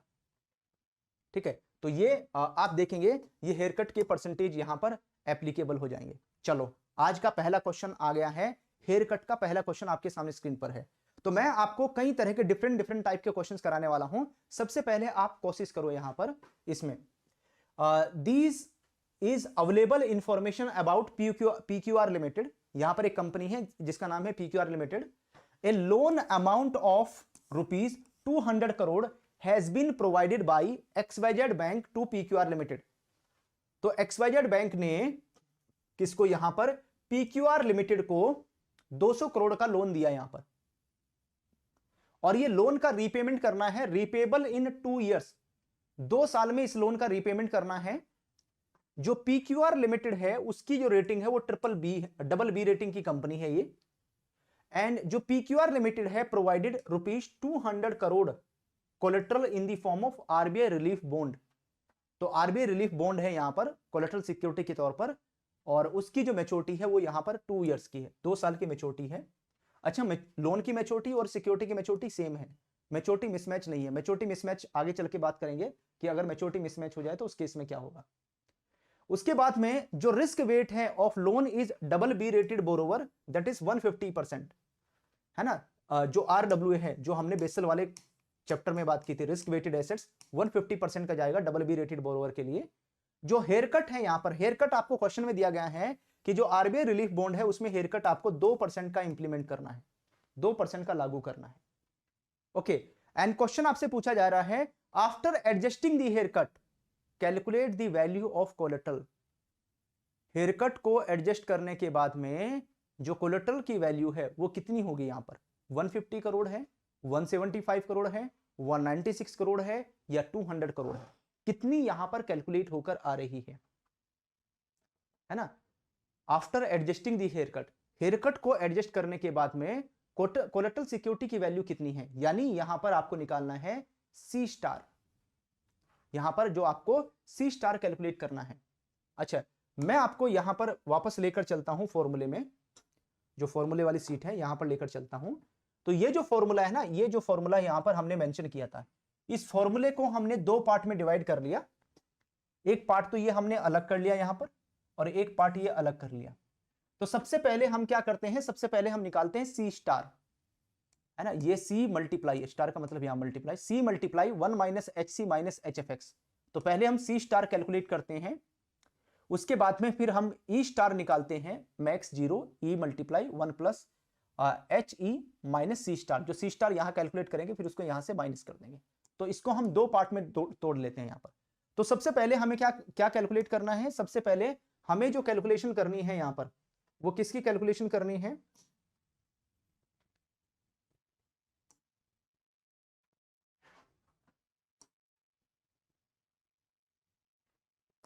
चलिए ये है क्वेश्चन। तो यहां पर सबसे पहले हमें जो कैलकुलेशन है, calculate the value of collateral, है ना, after adjusting the haircut. तो हमें यहां पर क्या कैलकुलेट करना है, हमें यहां पर सी स्टार को कैलकुलेट करना है। सी स्टार को कैलकुलेट करने की रिक्वायरमेंट आएगी हमारे पास में। तो चलिए इसका कैलकुलेशन करेंगे हम यहां पर। तो आंसर अगर आपका 196 करोड़ आ रहा है, 196 करोड़ आ रहा है, तो बिल्कुल सही है यहां पर, है ना। तो हम क्या करेंगे, वही फॉर्मूले का यूज करेंगे यहां पर। फॉर्मूला क्या है हमारा, फॉर्मूला है सी स्टार इक्वल टू, है ना, C multiply 1 minus H C haircut on collateral minus H F X. ठीक है, ये है यहां पर formula, this is the formula. तो कोलेटरल सिक्योरिटी कितने की है, हमेशा फॉर्मूले का यूज करोगे तो ज्यादा फायदे में रहोगे, वैसे डायरेक्टली भी निकाल सकते हो। तो कोलेटरल सिक्योरिटी 200 करोड़ की है, तो 200 crore multiply 1 minus H C, haircut कितना है 2% का, तो 2% को क्या लिखोगे 0.02 लिख लोगे। और करेंसी मिसमैच है नहीं यहां पर कोई, आईएनआर आईएनआर में, रुपीज में सब, तो जीरो हो जाएगा यहां पर। तो कितना आया, ये 200 मल्टीप्लाई 1 में से इसको माइनस कर दो, 1 में से 0.02 माइनस हो जाएगा, तो कितना आ जाएगा 0.98। और जब 0.98 को 200 के साथ में मल्टीप्लाई करोगे तो कितना आएगा 196 करोड़। तो सी स्टार कितना आ गया, सी स्टार आ गया आपके पास में 196 करोड़, 196 करोड़ का कैलकुलेट होकर आ गया आपके पास में। कितना कैलकुलेट कर लिया 196 करोड़। तो वैसे ही है ना, मैंने यहां डायरेक्टली कैलकुलेट किया हुआ है इसको, ठीक है, लेकिन मैं आपको सजेस्ट करूंगा कि फॉर्मूले का इस्तेमाल करके कैलकुलेट करो, आप ज्यादा फायदे में रहोगे, है ना, क्योंकि हर क्वेश्चन आपको फॉर्मूले की हेल्प से कैलकुलेट करोगे तो स्टैंडर्डाइज हो जाएगा सब कुछ। चलिए आगे बढ़ेंगे उसके बाद में नेक्स्ट। अब यहां पर क्या करना है, after adjusting the haircut calculate the net exposure value, यानी यहां पर आपको कैलकुलेट करना है ई स्टार। यहां पर ई स्टार बताना है आपको कितना आएगा। सी स्टार आपने कैलकुलेट कर लिया, सी स्टार आपके पास आ गया 196 करोड़ का, 196 करोड़ आपके पास में आ गया। अब यहां पर जो ई स्टार है उसको कैलकुलेट करने का फॉर्मूला क्या था, अगर ई स्टार को देखोगे उसको कैसे कैलकुलेट कर रहे थे, तो सबसे पहले यहां पर एक वैल्यू लिखी हुई आ रही थी, यहां था मैक्स, है ना, मैक्स लिखा हुआ आ रहा था यहां पर 0, और उसके बाद में फिर था यहां पर E multiply 1 plus H E and minus C star, ऐसे करके आ रहा था। ठीक है, यहां से आपने ये बड़ा वाला ब्रैकेट लगाया हुआ था, ऐसे करके आ रहा था। ये मैक्स और जीरो का क्या सिस्टम है ये भी मैं आपको बताऊंगा, अभी इसको भी लेकर बात करेंगे। ओके, तो पहले हमें ये वैल्यू निकाल लो पहले। ई कितना है, लोन कितने का है, एक्सपोजर का मतलब लोन, लोन अमाउंट कितने की 200 की, तो लोन है यहां पर 200 का, multiply 1 plus haircut on exposure, हमें क्वेश्चन में कहीं भी हेयर कट ऑन एक्सपोजर नहीं दिया हुआ है। जब हेयर कट ऑन एक्सपोजर हमारे पास में नहीं है यहां पर, तो इसको हम जीरो ले लेंगे यहां पर। ठीक है, तो मैं फॉर्मूले का इस्तेमाल कर रहा हूं, तो जहां पर हमारे पास नहीं दिया गया जीरो लेंगे, माइनस सी स्टार, सी स्टार हमने निकाला कितना 196 करोड़, 196 करोड़ आ गया हमारा, 196 करोड़ यहां पर। अब उसके बाद में 1 प्लस 0 1 हो जाएगा, और 1 को 200 के साथ में डिवाइड करोगे 200 आ जाएगा, तो 200 करोड़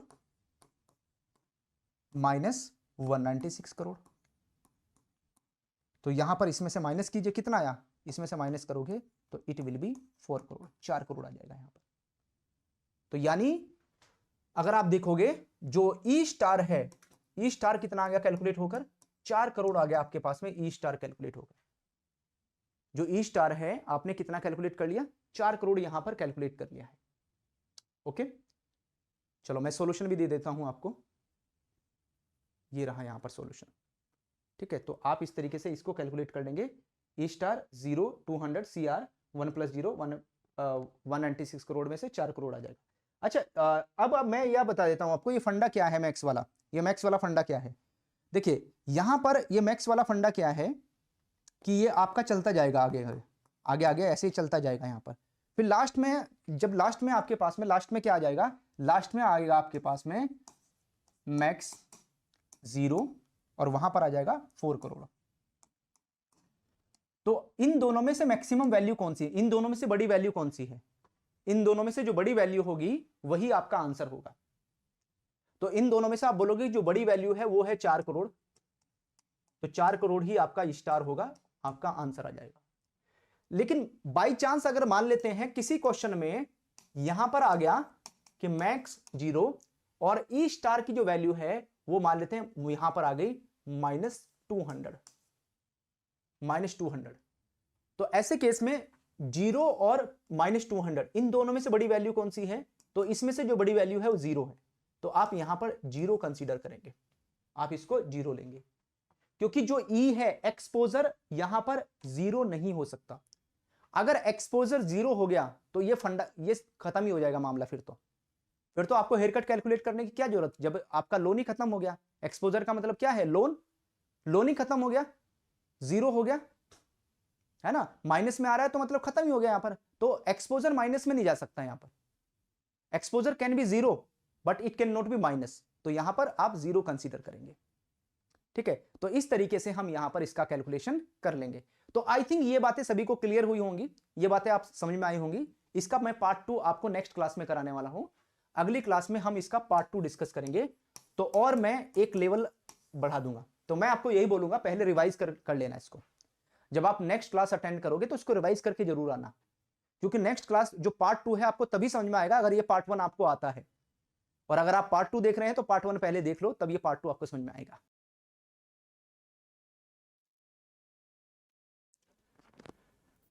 हेलो एवरीवन, कैसे आप सभी ऑफिसर्स अडर 24 के ऑफिशियल यूट्यूब चैनल में आप सभी का वेलकम है। जितने भी कैंडिडेट्स एस्पायरेंट्स हमारे साथ में कनेक्ट हो गए हैं भाई सभी को गुड इवनिंग और आप सभी का वेलकम है। एक बार जल्दी से कंफर्म कर दीजिए क्या आप सभी को ऑडियो वीडियो ठीक है, ऑडिबल है, विजिबल है प्रॉपर्ली आप सभी को। हम आपको प्रिपरेशन करवा रहे हैं बीएफएम की, बैंक फाइनेंशियल मैनेजमेंट की हम लगातार आपको तैयारी करवा रहे हैं, बैंक फाइनेंशियल मैनेजमेंट की लगातार आपको प्रिपरेशन करवा रहे हैं। और यहाँ पर 9 PM पर डेली बेसिस पर आपके लिए बीएफएम की पेड क्लास आ रही है ना। बीएफएम की जो पेड क्लास है वो डेली बेसिस पर हम आपको 9 PM पर प्रोवाइड कर रहे हैं। तो वहां पर अभी हम जो टॉपिक डिस्कस कर रहे हैं उस टॉपिक का नाम है क्रेडिट रिस्क। क्रेडिट रिस्क जो टॉपिक है अभी आपके साथ में डिस्कशन कर रहे हैं, और उसी में एक जो केस स्टडी एग्जाम में आती है वो केस स्टडी आती है हेयर कट की केस स्टडी। तो हेयर कट जो टॉपिक है उसकी केस स्टडी कैसी एग्जाम में आती है वो हम डिस्कशन करेंगे। इसका मैंने पार्ट 1 आपको पहले ही कंप्लीट करा चुका हूं, आज मैं इसका आपके साथ में पार्ट 2 कवर करने वाला हूं।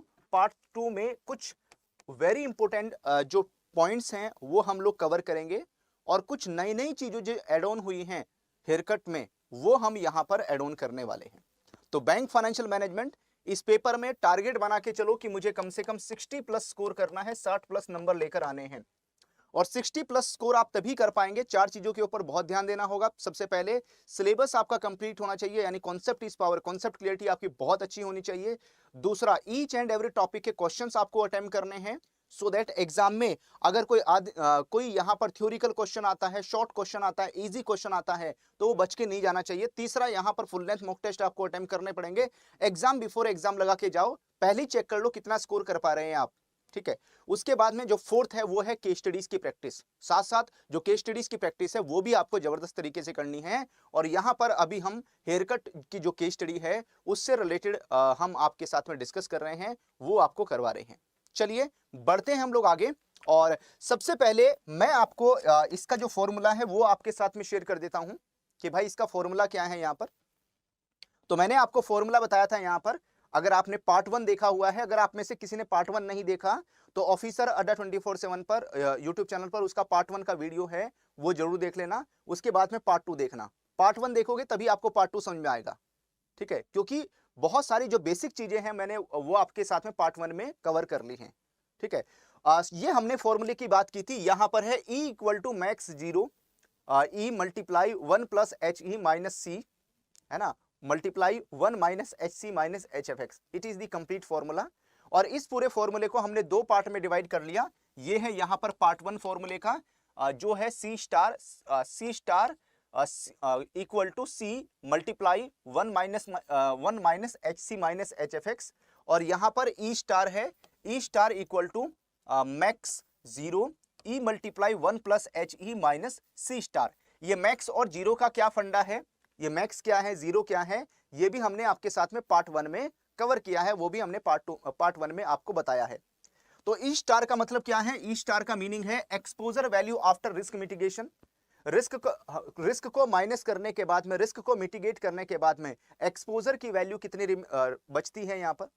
दूसरा ई करंट वैल्यू ऑफ एक्सपोजर है। करंट वैल्यू ऑफ एक्सपोजर यानी एक्सपोजर का मतलब है यहां पर लोन, है ना, यानी जो करंट वैल्यू है लोन की वो कितनी है, वो ई से इंडिकेट होगा। H E haircut on appropriate exposure, यानी लोन के ऊपर अगर कोई हेयर कट है तो वो एच ई से इंडिकेट होगा। उसके बाद में C current value of the collateral security, customer ने जो भी कोलेटरल सिक्योरिटी बैंक के पास में रखी है यहां पर, ठीक है, उसको ये इंडिकेट करेगा। और एच सी यहां पर haircut appropriate to the collateral security के ऊपर हेयर कट कितना एप्लीकेबल होगा यहां पर। उसके बाद में आता है H F X. H F X है यहां पर haircut appropriate for currency mismatch between collateral and exposure, यानी जो यहां पर हेयर कट एप्रोप्रिएट कितना लगेगा अगर करेंसी मिसमैच होती है, तो ऐसे केस में कोलेटरल एंड एक्सपोजर के बीच में, ठीक है, अगर हमने लोन किसी और करेंसी में दिया है, कोलेटरल सिक्योरिटी किसी और करेंसी में है, तो अगर करेंसी मिसमैच है तो वहां पर एचएफएक्स आएगा, हेयर कट ऑन फॉरेक्स। तो यहां पर ये 8% का रहता है, इट इज फिक्स्ड, ये फिक्स है यहां पर। और पार्ट 1 में मैंने आपको बताया था कौन कौन सी सिक्योरिटीज के ऊपर कितना हेयर कट का परसेंटेज रहेगा। और अगर यहां पर जो कोलेटरल सिक्योरिटी है that is basket of assets है, if collateral is a basket of assets, तो ऐसे बास्केट ऑफ एसेट्स का मतलब क्या है, कस्टमर ने कुछ हमारे पास में एनएससी रख दिए, कुछ कस्टमर ने कुछ एफडी कर दिया रख दिया, कुछ कस्टमर ने कुछ गोल्ड दे दिया, तो ऐसे करके कस्टमर ने 3 4 5 जो एसेट्स हैं वो उनका एक बंडल बनाकर कोलेटरल सिक्योरिटी रख दी यहां पर एक ही लोन के अगेंस्ट में, तो उसमें यहां पर बास्केट ऑफ एसेट्स है, तो उसमें क्या होगा यहां पर, तो ऐसे केस में जो हेयर कट है that is sum total of A1H1 plus A2H2 plus A3H3, ऐसे करके हम उसका कैलकुलेशन करते चले जाएंगे यहां पर। तो A1 का मतलब क्या है कि जो वेट है एसेट्स का, जो वेट है बास्केट में कितना है, यानी जो टोटल एसेट्स है उसमें जो पहली एसेट्स है उसका वेटेज कितना है यहां पर। और H1 उस एसेट के ऊपर एप्लीकेबल हेयर कट कितना है, उसके ऊपर जो हेयर कट है वो कितना इंप्लीमेंट हो रहा है, वो H1 को इंडिकेट करेगा। तो A1H1 प्लस A2H2 तो सेकंड एसेट के लिए, A3H3 थर्ड के लिए, A4H4 फोर्थ के लिए, और सो ऑन, इस तरीके से हम यहां पर कैलकुलेशन करते चले जाएंगे। चलिए अगर मैं हेयर कट मेथड की बात करूं यहां पर, है ना, अगर हम किसकी हेयर कट मेथड की बात करते हैं, तो हेयर कट मेथड में ये बहुत इंपॉर्टेंट चीज है जो आपको लर्न करनी है, जो आपको सीख लेनी है यहां पर, ठीक है, क्योंकि इसके बेसिस पर फर्दर जो क्वेश्चंस हैं वो आपको अटेम्प्ट करने के लिए मिलेंगे, और इन क्वेश्चंस को आप तभी अटेम्प्ट कर पाएंगे अगर ये बातें आपको मालूम होंगी। तो सबसे पहले हम लोग बात कर लेते हैं यहां पर, तो इसको हमने दो पार्ट में डिवाइड किया है। एक तो पार्ट ये है यहां पर, ठीक है, एक तो ये पार्ट है और वो पार्ट वहां पर अलग है, वो दूसरा पार्ट है, ये पार्ट 1 है इधर और वो उधर पार्ट 2 है। चलिए अगर हम लोग देखते हैं यहां पर एक्सपोजर, एक्सपोजर का मतलब क्या है यहां पर, एक्सपोजर का मतलब है यहां पर लोन, है ना, और जो कोलेटरल सिक्योरिटी है वो सिक्योरिटीज है यहां पर जो भी कस्टमर ने गिरवी रखी है लोन के अगेंस्ट में बैंक के पास में। ध्यान रखना अगर यहां पर एक्सपोजर यानी लोन अगर आईएनआर में है, कोलेटरल सिक्योरिटी भी आईएनआर में है, यानी यहां पर लोन की या सिक्योरिटी की करेंसी अगर सेम है, यहां पर कोई मिसमैच नहीं है, तो एचएफएक्स जीरो कंसीडर करेंगे, जीरो लेंगे। मान लेते हैं जो लोन है एक्सपोजर है वो डॉलर में है, कोलेटरल जो सिक्योरिटी है वो भी डॉलर में है, यहां भी कोई करेंसी मिसमैच नहीं है, तो ऐसे केस में एचएफएक्स जीरो आएगा। उसके बाद में जैसे मान लेते हैं कि जो लोन है वो यूरो में है और कोलेटरल सिक्योरिटी भी यहां पर यूरो में है, ठीक है, ये भी यूरो में है, ये भी यूरो में है यहां पर, ठीक है, तो ऐसे केस में भी अगर यहां भी देखोगे यहां भी कोई करेंसी मिसमैच नहीं है, तो यहां पर भी जो HFX है वो जीरो आएगा। उसके बाद में एक्सपोजर या लोन, जैसे ये एक्सपोजर या लोन INR में है, इंडियन रुपीज में है, जो कोलेटरल सिक्योरिटी है मान लेते हैं वो डॉलर में है ना। यहां देखिए करेंसी मिसमैच है, लोन रुपीज में है, कोलेटरल सिक्योरिटी डॉलर में हो गई, तो करेंसी मिसमैच हो गई, तो यहां पर HFX एप्लीकेबल हो जाएगा। HFX रहेगा 8%, तो 8% को आप क्या लिख सकते हो, 0.08।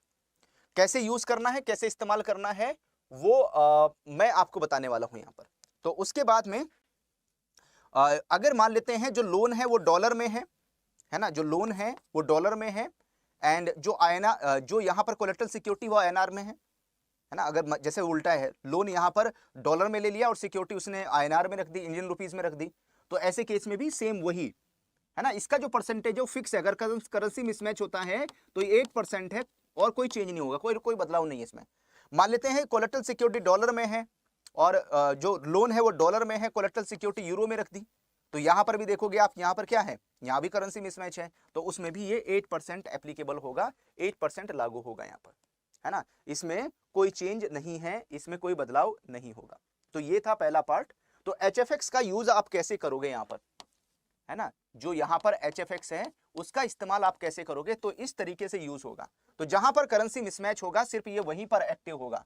अगर लोन की और कोलेटरल सिक्योरिटी की करेंसी मिसमैच है, कोई सी भी करेंसी हो, तो यहां पर इसकी वैल्यू जीरो रहेगी, या तो ये जीरो होगा या 8% होगा, बस सिंपल है। चलो उसके बाद में दूसरा जो फंडा है, जो दूसरा पार्ट है इधर, वो है यहां पर किस चीज को लेकर, सेकंड वाला जो पार्ट है MF को लेकर। MF का मतलब होता है मैच्योरिटी फैक्टर। मैच्योरिटी फैक्टर क्या कहता है यहां पर, मैच्योरिटी फैक्टर मैच्योरिटी मिसमैच की बात करता है। मैच्योरिटी मिसमैच का मतलब क्या, जैसे यहां पर ये एक्सपोजर है, एक्सपोजर की मैच्योरिटी यानी लोन का मैच्योरिटी, यानी अगर हमने कस्टमर को लोन दिया है ना, मान लेते हैं हमने कस्टमर को लोन दिया, यहां पर किसी कस्टमर को हमने लोन प्रोवाइड किया, ठीक है।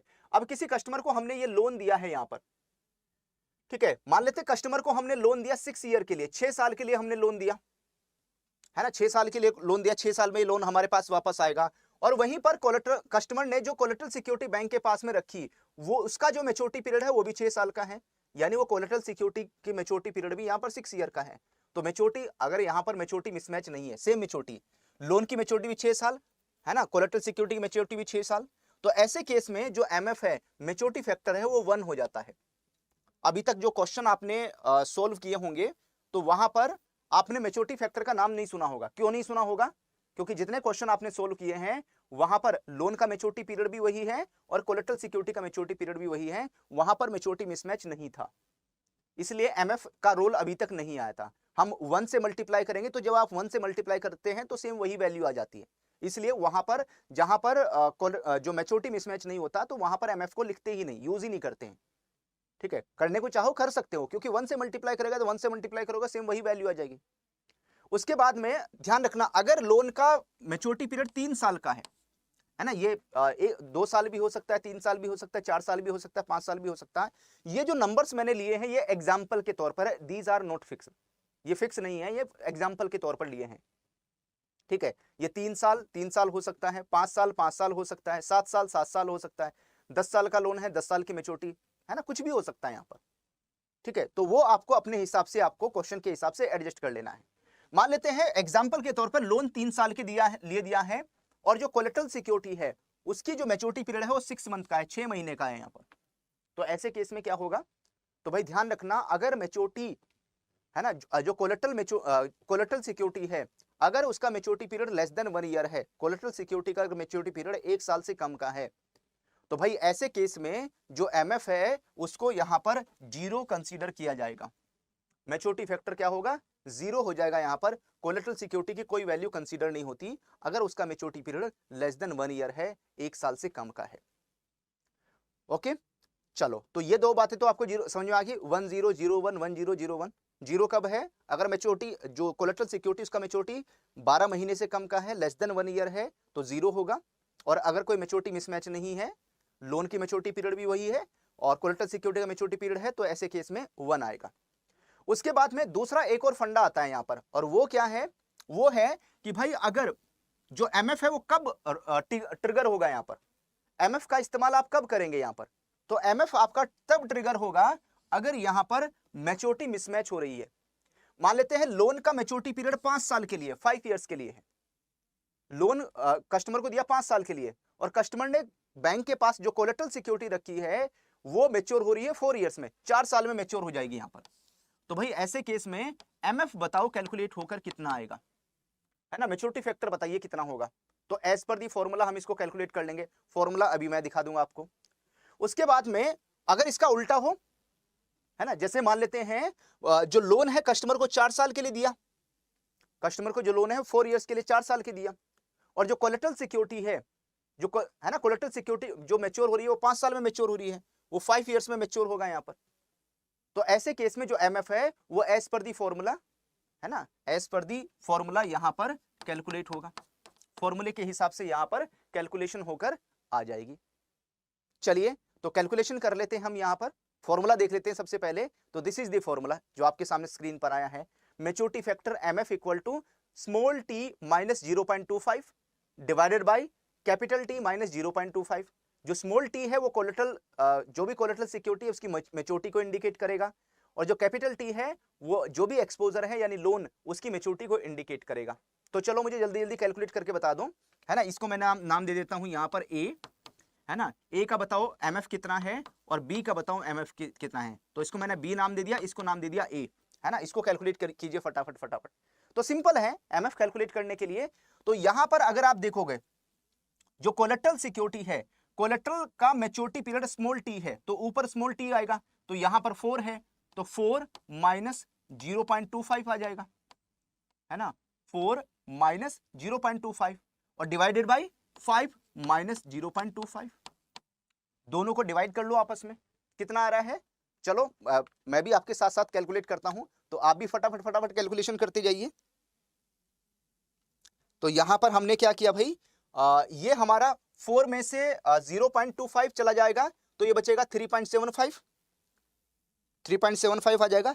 3.75 को 5 में से 0.25 माइनस करोगे कितना आएगा, 4.75।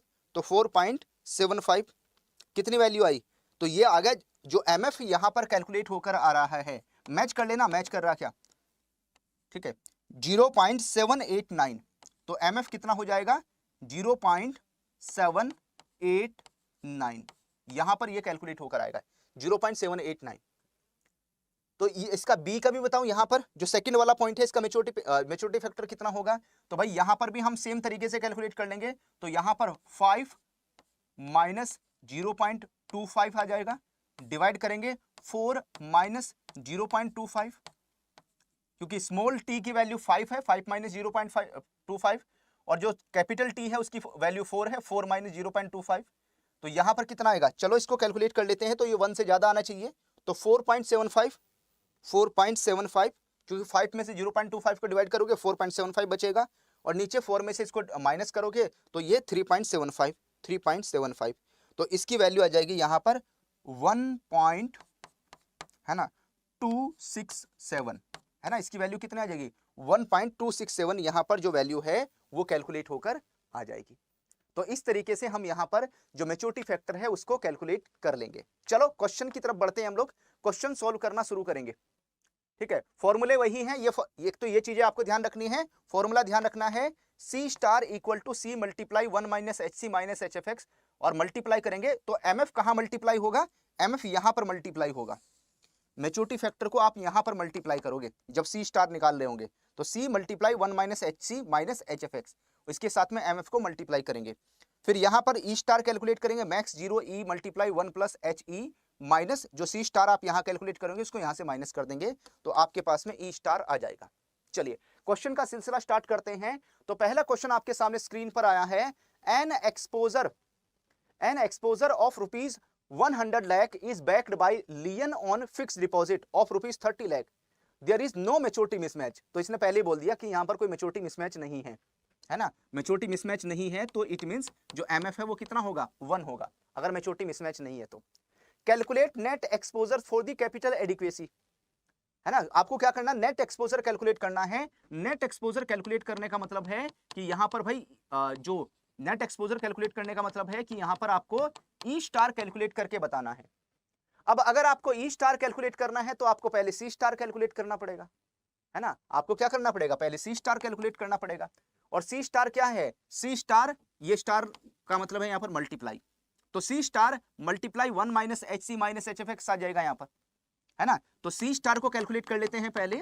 तो सी कितना है, कोलेटरल सिक्योरिटी कितनी है यहाँ पर, फिक्स डिपॉजिट है 30 लाख रुपए के, 30 लाख रुपीज के फिक्स डिपॉजिट हैं, multiply 1 minus H C haircut on exposure, haircut on collateral security, haircut on collateral security, fix deposit के ऊपर जो हेयर कट है वो कितना लगता है, कल यस्टरडे वाली क्लास में यानी पार्ट 1 में मैंने बताया था कि यहां पर रहेगा 0, है ना।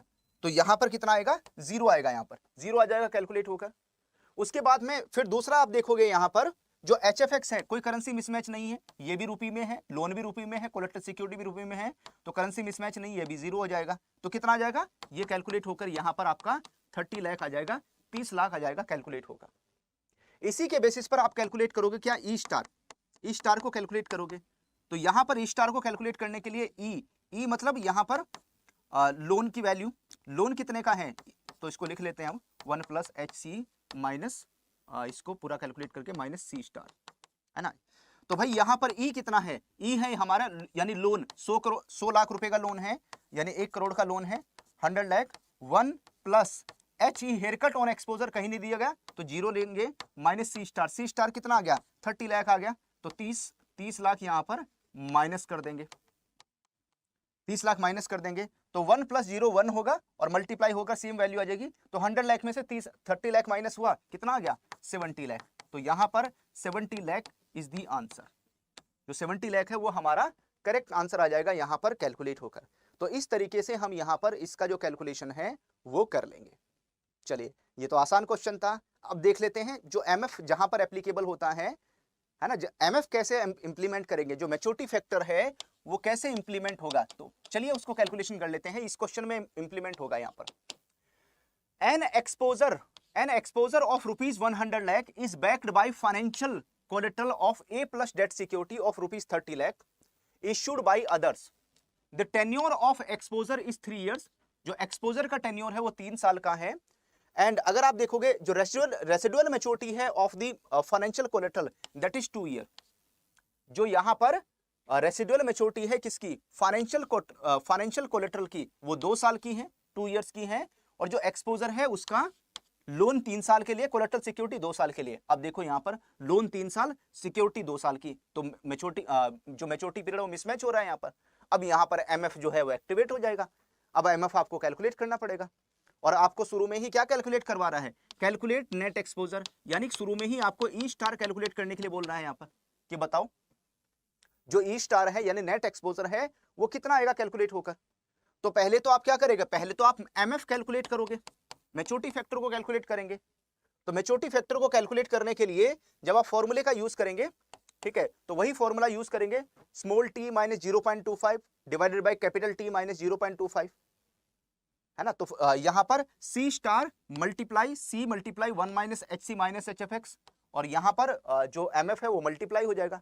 तो पहले एमएफ कैलकुलेट कर लेते हैं। तो एमएफ को कैलकुलेट करने के लिए T minus 0.25 capital T minus 0.25, small T कितना है, स्मॉल टी है यहां पर 2 साल, तो 2 माइनस 0.25, है ना, 2 माइनस 0.25, और जो लोन है कैपिटल टी है वो कितना 3 साल का, 3 माइनस 0.25, तो 1.75 डिवाइडेड बाय 2.75, तो एमएफ कितना आ गया, एमएफ आ गया यहां पर कैलकुलेट होकर 0.636, ये हमने कैलकुलेट कर लिया। तो जहां पर एमएफ लिखा हुआ है तो यहां पर बस इसको लिख देंगे, मल्टीप्लाई कर देंगे। अब सारी चीजें हैं हमारे पास में, सब कुछ अवेलेबल है। तो सी स्टार सबसे पहले सी स्टार कैलकुलेट करेंगे। तो सी स्टार को कैलकुलेट करने के लिए अब यहां पर देखेंगे सिक्योरिटी कितने की, 30 लाख रुपीस की, 30 लाख रुपए की सिक्योरिटी है, 30 लाख रुपए लिख लिया, है ना। मल्टीप्लाई, ये मल्टीप्लाई का साइन है, 1 माइनस 0.06, देखिए यहां पर ए प्लस डेट सिक्योरिटी है, ये कैसी है, ए प्लस डेट सिक्योरिटी है यहां पर, और इसका जो मैच्योरिटी पीरियड है वो 2 इयर्स का है, 2 साल का है। तो अगर ए प्लस डेट सिक्योरिटी और मैच्योरिटी पीरियड 2 साल का है, तो ऐसे केस में जो हेयर कट है वो 6% एप्लीकेबल होगा। हेयर कट कितना लगेगा, 6% का जो हेयर कट है वो एप्लीकेबल होगा यहां पर। ये कहां से 6% कहां से आया, ये जो कल मैंने टेबल आपको दिखाई थी, है ना, triple A securities, double A securities, है ना, ए प्लस सिक्योरिटीज, यहां पर जो हमने कल वो बताया था ना आपको, वहीं से है, इसमें क्वेश्चन में नहीं दिया गया, तो वो आपको याद रखना पड़ेगा, ठीक है। तो 6% को आप क्या लिख सकते हैं, तो 6% को आप लिख सकते हैं यहां पर 0.06 और वही लिखा है यहां पर 0.06। अब करेंसी मिसमैच है यहां पर, तो ये लोन भी रुपये में है, जो कोलेटरल सिक्योरिटी है वो भी यहां पर रुपये में है। देखो 30 लाख रुपीस की, तो करेंसी मिसमैच नहीं है, तो HFX क्या आएगा, 0 आ जाएगा। मल्टीप्लाई करोगे किससे, MF से, मैच्योरिटी फैक्टर से मल्टीप्लाई कर दोगे, तो मैच्योरिटी फैक्टर कितना है 0.636, इससे मल्टीप्लाई कर देंगे, तो पूरे को कैलकुलेट करेंगे तो ये 30 जुकातू आ गया, 1 में से माइनस कर देंगे इनको, 0.94 बचेगा और ये जुकातू आ जाएगा। अब इन तीनों को आपस में मल्टीप्लाई करेंगे, कितनी वैल्यू बची, 17.94 लाख रुपीस। यानी जो 30 लाख रुपए की सिक्योरिटी है उसकी जो वैल्यू कंसीडर हो रही है सिर्फ वो 17.94 लाख रुपीस कंसीडर हो रही है इस मैच्योरिटी फैक्टर की वजह से, है ना। देखो कितनी वैल्यू कम हो गई यहाँ पर, अदरवाइज 6% से वैल्यू कम होनी थी, लेकिन मैच्योरिटी फैक्टर की वजह से जो वैल्यू है वो आधे के आसपास पहुंच गई है ना, 50% के आसपास, 45% के आसपास डाउन हो गई यहाँ पर। ओके, अब हमें क्या करना है, ई स्टार कैलकुलेट करना है, तो ई स्टार कैलकुलेट कर लेते हैं, ई स्टार निकाल लेते हैं यहाँ पर।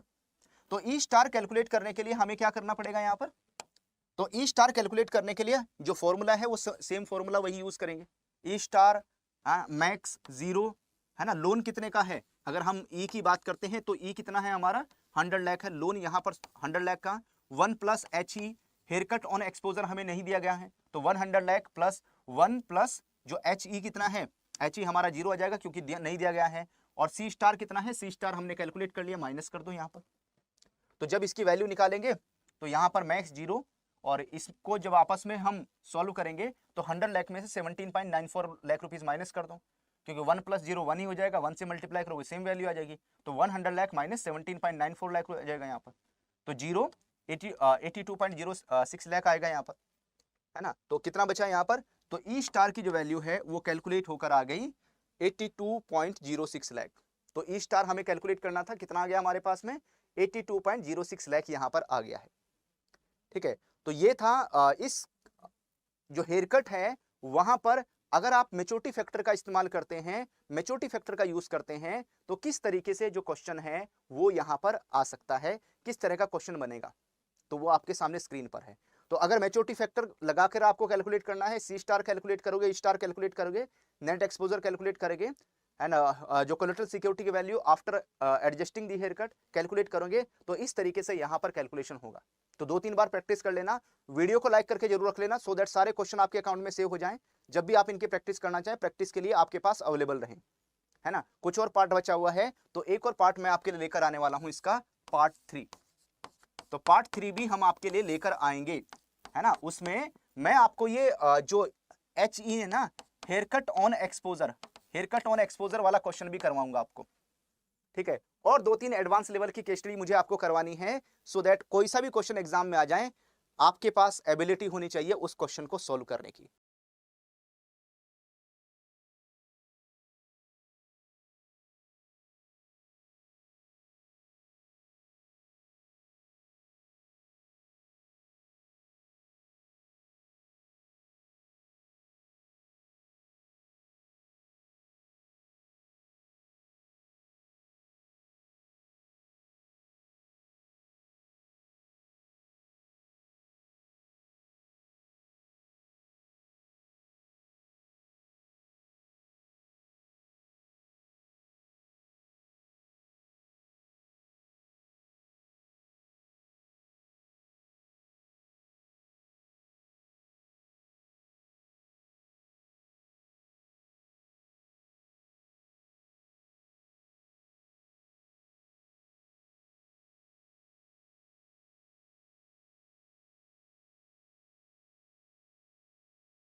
Hello, good evening all you. सभी को ऑडिबल है? एक बार जल्दी से कंफर्म कर दीजिए कि आप सभी को ऑडियो वीडियो ठीक है, ऑडिबल है, विजिबल है प्रॉपर्ली आप सभी को।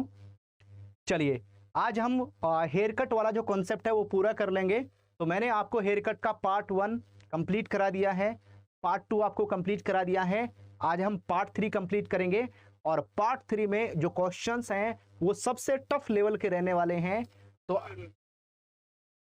सभी को ऑडिबल है एक, और अगर आपने पार्ट 1 और पार्ट 2 नहीं देखा है तो वो जरूर देख लेना। ऑफिसर अड्डा 24/7 यूट्यूब चैनल पर पार्ट 1 एंड पार्ट 2 अवेलेबल है, उसको जरूर देख लेना, क्योंकि उसी से आपको पार्ट 3 में बहुत सारी चीजें समझ में आएंगी। तो पार्ट 1, पार्ट 2 एंड पार्ट 3 आपस में इंटरलिंक हैं, तो किसी को भी छोड़ के काम नहीं चलेगा यहां पर। चलिए बढ़ते हम लोग आगे, नेक्स्ट मूव करेंगे। तो भाई आज मैं डायरेक्टली कॉन्सेप्ट आपको पार्ट 1 और पार्ट 2 में बता चुका हूं, मैं सारे कॉन्सेप्ट बता चुका हूं। आज हम डायरेक्टली क्वेश्चंस में आ जाएंगे, यानी आज हम डायरेक्टली केस स्टडी के बारे में डिस्कशन करेंगे। तो यहां पर कुछ इंफॉर्मेशन आपके पास में अवेलेबल है। Here is global bank has sanction a loan of 300 crore to a XYZ limited, repayable in 3 years. XYZ limited rating is AA. Collateral provided in the form of bonds, that is rating AAA. Value in foreign currency of $30 million. Residual maturity of collateral is 3 years. Haircut for collateral is 4%. ये information आपको दी गई है। Haircut for currency mismatch 8% का है। Risk weight for AA rating company 30% का है। और assume $1 का जो रेट है वो 70 रुपीज चल रहा है, $1 का भाव 70 रुपए का है। इतनी इंफॉर्मेशन आपके पास अवेलेबल है, इतनी इंफॉर्मेशन आपके पास है। अब इस इंफॉर्मेशन के बेसिस पर जो आपको क्वेश्चन सॉल्व करना है यहां पर, आफ्टर एडजस्टिंग दी हेयरकट को एडजस्ट करने के बाद में calculate the value of collateral security, यानी आपको सबसे पहले C* कैलकुलेट करके बताना है कितना होगा यहां पर। बहुत ही अच्छा क्वेश्चन है, और अगर ऐसा क्वेश्चन एग्जाम में आ जाए तो मुझे लगता है 1-2% जो एस्पिरेंट हैं वही आंसर कर पाएंगे, क्योंकि यहां पर बहुत सारी ऐसी चीजें हैं जो अगर आप नहीं सीखेंगे तो यहां पर ऐसे क्वेश्चन को आप नहीं कर पाएंगे।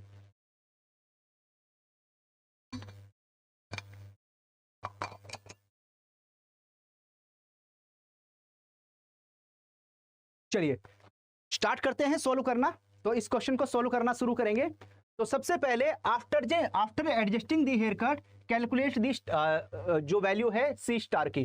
तो भाई सबसे पहले मैं यहां पर देख लेता हूं, पहले MF चेक करते हैं। यहां पर सबसे पहले मैच्योरिटी फैक्टर को चेक करते हैं कि क्या मैच्योरिटी फैक्टर को कैलकुलेट करने की रिक्वायरमेंट आएगी नहीं आएगी। यहां पर सबसे पहले MF को देखेंगे। तो भाई global bank has sanction a loan of rupees 300 crore, 300 crore का है, यानी जो E है हमारे पास में वो 300 करोड़ है। That is repayable in 3 years, 3 साल में है। एंड XYZ लिमिटेड की रेटिंग AA है। Collateral provided in the form of bonds, जिसकी रेटिंग AAA है। एंड जो वैल्यू है इन द फॉरेन करेंसी में है $30 मिलियन, यानी जो लोन है वो रुपये में है, कोलेटरल सिक्योरिटी डॉलर में है, तो करेंसी मिसमैच हो रही है। रेसिडुअल मैच्योरिटी यहां पर 3 साल की है, तो लोन भी 3 साल का है, यहां पर मैच्योरिटी भी 3 साल की है कोलेटरल सिक्योरिटी की, तो बराबर है, मैच्योरिटी मिसमैच नहीं है।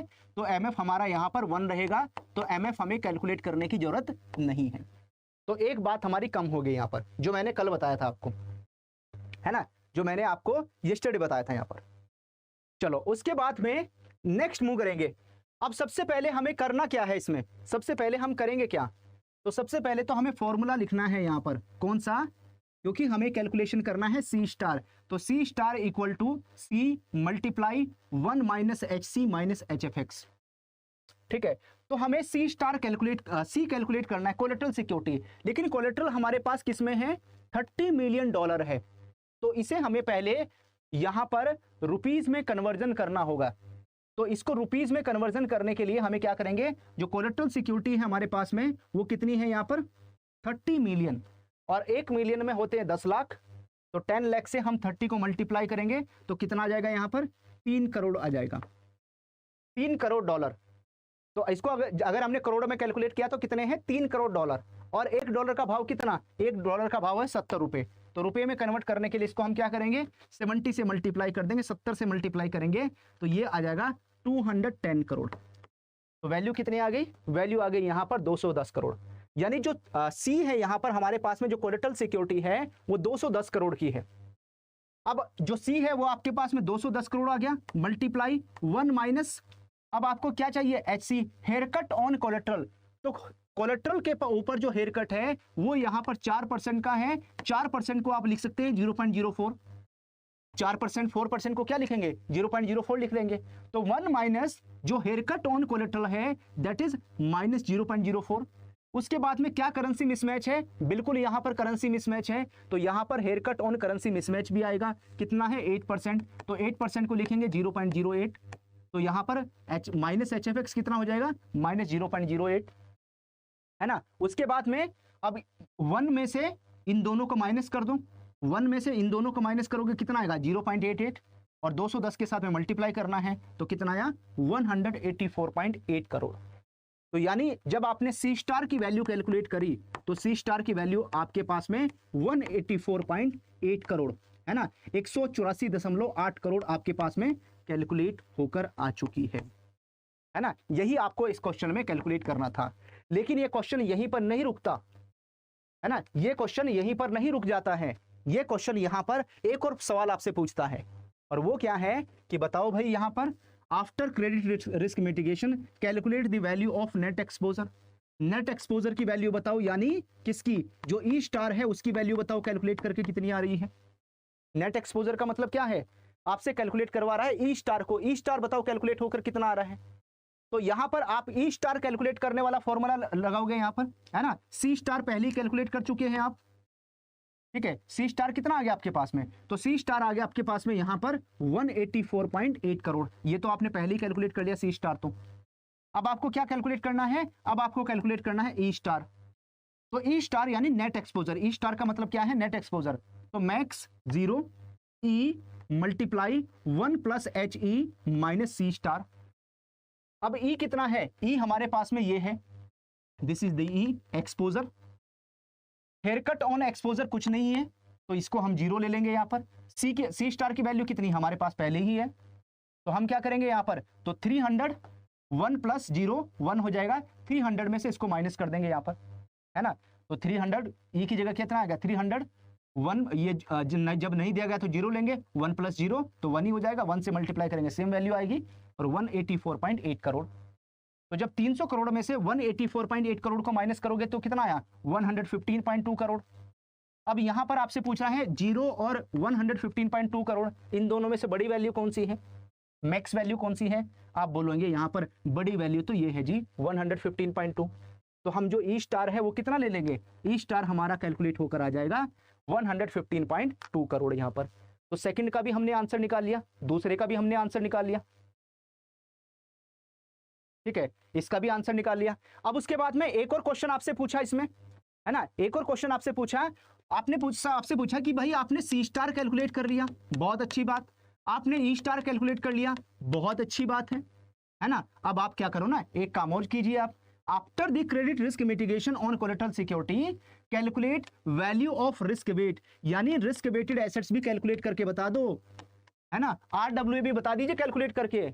ये जो बैंक ने 300 करोड़ का लोन दिया हुआ है, इसमें रिस्क वेटेड एसेट्स कितना आएगा कैलकुलेट होके, आरडब्ल्यू भी बता दीजिए। और यहां पर जो रिस्क वेट है वो हमने यहां पर आपको पहले ही दिया हुआ है, कितना है कि ये जो कंपनी है वो कैसी है, डबल ए रेटेड कंपनी है, तो डबल ए रेटिंग कंपनी के लिए 30% एप्लीकेबल होगा। अब लेकिन अमाउंट में बताओ, हम आपसे परसेंटेज में नहीं पूछ रहे हैं, है ना, क्वेश्चन बोल रहा है कि हम आपसे परसेंटेज में नहीं पूछ रहे, आप हमें अमाउंट में बताओ कैलकुलेट होकर। तो आप क्या करेंगे, जो आपने ई स्टार कैलकुलेट किया है, ई स्टार का मतलब है नेट एक्सपोजर, तो on the basis of net exposure आप इसको कैलकुलेट कर सकते हैं, है ना। ई स्टार कितना है आपके पास में, ये है आपका ई स्टार, नेट एक्सपोजर आपके पास में 115.2 करोड़। अब यहां पर ए रेटिंग कंपनी है, जो डबल ए रेटिंग कंपनी है उसका कितना है 30%, तो आप क्या करोगे, जो ई स्टार है उसका 30% निकाल लोगे यहां पर, यानी 115.2 करोड़ का जो नेट एक्सपोजर है उसका आप 30% कैलकुलेट करोगे, अब 115.2 करोड़ का 30% कितना आएगा, तो यहां पर 34.56 करोड़। तो रिस्क वेटेड एसेट्स यानी जो रिस्क वेट है वो कैलकुलेट होकर आ गया 34.56 करोड़ का, 34.56 करोड़ आपके पास कैलकुलेट होकर यहां पर ये आ गया है ना। इट इज दी 34.56 करोड़ आपके पास कैलकुलेट होकर आ जाएगा। और इस तरीके से आप इसका क्वेश्चन का आंसर यहां पर निकाल लेंगे, है ना, आपको इसका आंसर मिल जाएगा। लो जी, ये केस स्टडी आपकी यहीं पर पूरी हो गई। और एक और नया क्वेश्चन आपको दिखाता हूं मैं आपको, है ना। आई थिंक इसको रिवाइज जरूर कर लेना, ठीक है, इसको रिवाइज जरूर कर लीजिएगा, ईच एंड एवरी पॉइंट को रिवाइज जरूर कर लेना। ऐसी केस स्टडी एग्जाम में आ सकती है। और एक किस टाइप की केस स्टडी एग्जाम में आती है, एक ऐसी केस स्टडी एग्जाम में आती है, यहां देखिए, यहां पर आपको दिया हुआ है हियर आर टू बोरोवर। अगर आप देखोगे आपके स्क्रीन पर दो बोरोवर है यहां पर, एक है बोरोवर ए, बोरोवर ए लिमिटेड है, और दूसरा है बोरोवर बी लिमिटेड। और यहां पर बोरोवर ए ने बैंक से 100 करोड़ का लोन लिया, बोरोवर बी ने भी 100 करोड़ का लोन लिया है यहां पर बैंक से, दोनों ने 100 करोड़ का लोन लिया। अगर मैं मैच्योरिटी की बात करूं, मैच्योरिटी एक्सपोजर, जो मैच्योर होगा लोन वो 6 साल में रीपेमेंट होगा, मैच्योर होगा, और ये 2 साल में लोन मैच्योर होगा। यहां पर नेचर कैसा है, दोनों के दोनों कॉर्पोरेट लोन है, यहां पर ये भी कॉर्पोरेट है, ये भी कॉर्पोरेट है। करेंसी कौन सी है, ये यूएसडी में है, ये आईएनआर में है यहां पर, है ना। एक्सपोजर की रेटिंग कैसी है, एक्सपोजर की रेटिंग यहां पर BBB रेटिंग है, और ये अनरेटेड है यहां पर। हेयरकट फॉर एक्सपोजर, एक्सपोजर के लिए हेयरकट कितना है, 12% का है, यहां पर 25% का है। ध्यान रखना, इस क्वेश्चन में एक नई चीज आ गई यहां पर, है ना, ये बातें आपको ध्यान रखनी है एग्जाम में भी। यहां पर आपको अभी तक किसी भी क्वेश्चन में आपको HE नहीं दिया गया था, ठीक है, पहली बार किसी क्वेश्चन में आप देख रहे हैं कि आपको यहां पर HE प्रोवाइड किया गया है, यानी हेयर कट ऑन एक्सपोजर। इसमें 12% का एप्लीकेबल होगा, यहां पर 25% का एप्लीकेबल होगा। उसके बाद में value of collateral after the haircut, यानी एक बात अच्छी हो गई, यहां पर आपको C* कैलकुलेट करने की जरूरत नहीं है, C* आपको कैलकुलेट करके दे दिया। Value of collateral after the haircut, यानी C* की वैल्यू आपको 88 करोड़ और 75 करोड़, ये आपको कैलकुलेट करने की जरूरत नहीं है, ऑटोमेटिक कैलकुलेट होकर आ गया। रिस्क वेट दोनों में 100% है, 100% है। तो पहला क्वेश्चन है, using the above data calculate the risk weight for borrower A under Basel third after credit risk mitigation. Credit risk mitigation के बाद में बेसल थर्ड के अकॉर्डिंग जो यहां पर बोरोवर ए है, बोरोवर ए के लिए रिस्क वेटेड एसेट्स कैलकुलेट करके बताओ पहले, इसका RWA कैलकुलेट करके बताइए कितना आएगा यहां पर, है ना, वो कितना आ रहा है कैलकुलेट होकर। तो चलिए भाई कैलकुलेट करना स्टार्ट करते हैं यहां पर, ठीक है। तो सबसे पहले तो हमें क्या करना है, हमें यहां पर कैलकुलेट करना है E*, है ना। यहां पर सबसे पहले हमें क्या करना है, E* कैलकुलेट करना है। तो आप में से जिन्होंने कैलकुलेट कर लिया आंसर मैच कर लेना, C आ जाएगा यहां पर। तो सबसे पहले हमें क्या करना है, E* कैलकुलेट करना है। और E* कैलकुलेट करने के लिए E × 1 + HE - C*, यही था ना फॉर्मूला। मैक्स और जीरो मैंने अभी आपका हटा दिया यहां पर, ठीक है। अगर मैं मैक्स और जीरो की बात करूं तो मैक्स और जीरो को मैंने अभी यहां पर रिमूव कर दिया, उसको हटा दिया,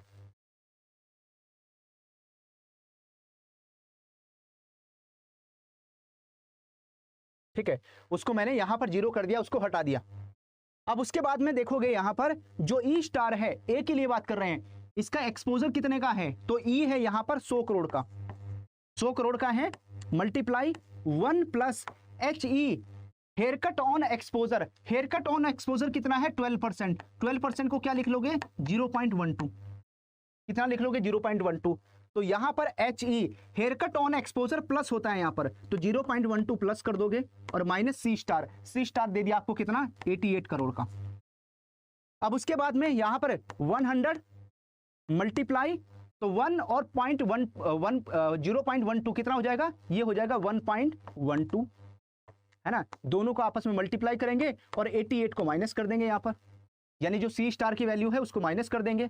तो ये कितना हो गया, ये 100 को जब इसके साथ में मल्टीप्लाई करेंगे तो 112 करोड़ हो जाएगा। इसमें से आप 88 करोड़ को माइनस करेंगे, तो 112 में से जब 88 करोड़ को माइनस करेंगे तो कितना आ जाएगा, 24 करोड़, 24 करोड़।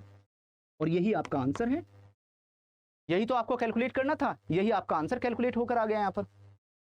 तो इसमें हम किसके ऊपर टिक कर देंगे, C के ऊपर टिक कर देंगे। चलो एक और क्वेश्चन ट्राई कीजिए, है ना। और आज का लास्ट क्वेश्चन भी रहेगा, आखिरी क्वेश्चन भी रहेगा, और इसी के साथ आपका हेयर कट का पूरा कॉन्सेप्ट कंप्लीट भी हो जाएगा। डेटा मैं आपको पहले बता चुका हूं, यहां पर सारा डेटा बता चुके हैं। Using the about data calculate risk weight for borrower B. जो बोरोवर बी है बेसल थर्ड के अकॉर्डिंग वहां पर क्रेडिट रिस्क मिटिगेशन, है ना, जो क्रेडिट रिस्क मिटिगेशन है, यानी यहां पर जो RW है रिस्क वेटेड एसेट्स यहां पर कैलकुलेट कीजिए। अच्छा, प्रीवियस क्वेश्चन में ये हमारे पास में क्या आया, यहां पर ई स्टार आया ना, है ना। एक चीज और मैं आपको बता देता हूं, ई स्टार कितना आया हमारे पास में, ई स्टार आया 24 करोड़, 24 करोड़। लेकिन आपको निकालना क्या था, risk weighted assets RWA calculate करना था आपको, ठीक है। तो यहां पर 24 करोड़, 24 करोड़, और रिस्क वेट कितना है इसका 100%। तो जब आप इसको 100% निकालेंगे इसका, है ना, 100% निकालेंगे तो 24 करोड़ ही आ जाएगा। यहां पर कितना आ जाएगा, 24 करोड़, ठीक है। तो इसको 100% से मल्टीप्लाई करके वही आ जाएगा, इसलिए ये मैच कर रहा है यहां पर। अगर यहां पर कुछ और होता ना, मान लेते 50% हो जाता, फिर ये 12 हो जाता है यहां पर, है ना। 50% होता 12 हो जाता, 25 होता है तो 6 हो जाता है यहां पर, फिर ये चेंज होता चला जाता है यहां पर, ठीक है। ये बात आपको ध्यान रखनी है। चलिए भाई, इसमें कैलकुलेशन कीजिए, the risk weight for the borrower B under Basel third after credit risk mitigation. तो यहां पर भी हमें क्या करना है, रिस्क वेटेड एसेट्स को कैलकुलेट करना है।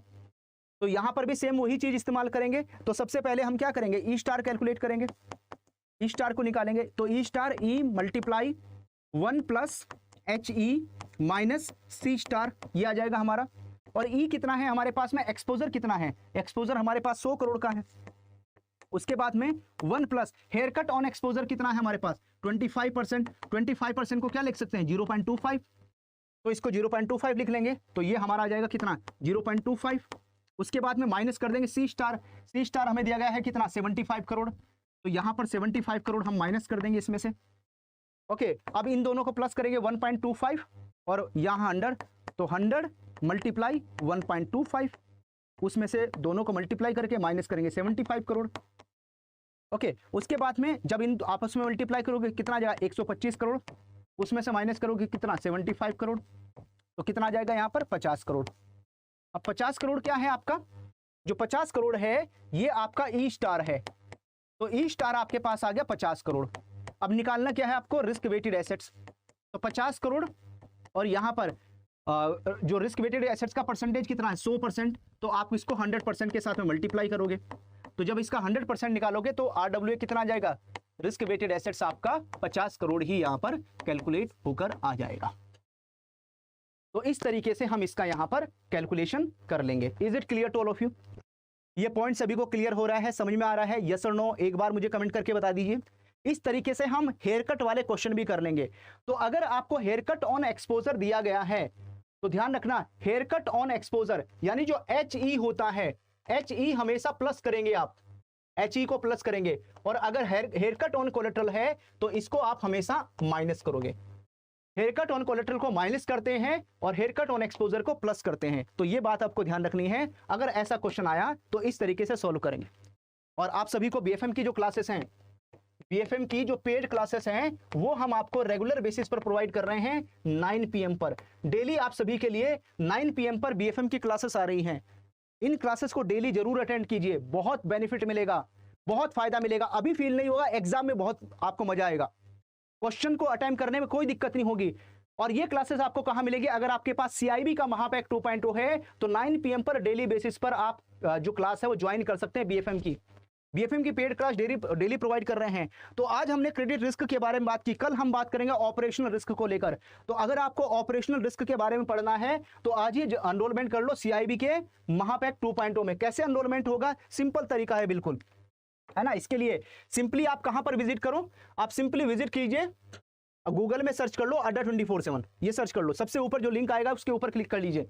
जैसे इसके ऊपर क्लिक करोगे यहां पर तो JIB CIB एग्जाम कैटेगरी आएगी, उसके ऊपर क्लिक कर लेना है। और CIB जून 2024 के ऊपर क्लिक करेंगे तो मंजिल बैच, एम बैच, है ना, जीत बैच, है ना, यहां पर सारे बैच आपको मिल जाएंगे। CIB के महापैक 2.0 में सारे बैच आपको मिल जाते हैं, इसमें कोई प्रॉब्लम नहीं होती, कोई दिक्कत नहीं होती। यहाँ पर वन स्टॉप सॉल्यूशन है CIB की प्रिपरेशन करने के लिए, और वो है यहाँ पर CIB का महापैक 2.0। इसमें आपको क्लिक करना है और क्लिक करने के बाद में बाय नाउ के ऊपर क्लिक करना है। एक स्पेशल कोड है आप सभी के लिए, है ना, Y195। ये कोड टाइप करना, अप्लाई के ऊपर क्लिक करना है। वैसे तो सेल ऑफर एक्सपायर हो चुका है, लेकिन हो सकता है प्रोसेस में हो, आज रात हट जाए, कल हट जाए, है ना, कभी भी रिमूव हो सकता है। डबल वैलिडिटी 6+6 12 महीने की वैलिडिटी अवेलेबल है। 80% का डिस्काउंट अवेलेबल है, 1% का डिस्काउंट मिलेगा अड्डा 24/7 एप्लीकेशन में, अभी मुझे यहां पर दिखाई दे रहा है ना। अगर आपको भी विजिबल है तो है ना, तुरंत इस मौके का फायदा उठाइए और ये कोड Y195 कोड यूज करके अभी एनरोलमेंट कर लो, तो आपको यहां पर जो सेल ऑफर है उसका बेनिफिट मिल जाएगा। सेल ऑफर एक्सपायर हो चुका है, अगेन बता रहा हूं, है ना। तो आज रात 12 बजे से पहले पहले अपना एनरोलमेंट कंप्लीट कर लेना, क्योंकि कभी भी रिमूव हो सकता है, क्योंकि ऑफर एक्सपायर हो चुका है। ठीक है, एंड चलिए मिलते हैं हम लोग कल BFM की जो पेड क्लास होगी 9 PM पर। तो जिनके पास में CIB का महापैक 2.0 है, तो कल 9 PM पर BFM की पेड क्लास होने वाली है। उस क्लास में हम लोग यहाँ पर डिस्कस करेंगे, है ना, उसके बारे में बात करेंगे। BFM की प्लेलिस्ट ऑफिसर अड्डा 24/7 यूट्यूब चैनल पर अवेलेबल है, उसको आप देख लीजिए, वहां पर और भी हमने केस स्टडीज आपको करा रखी हैं। Thank you all of you, happy learning and good night, bye bye.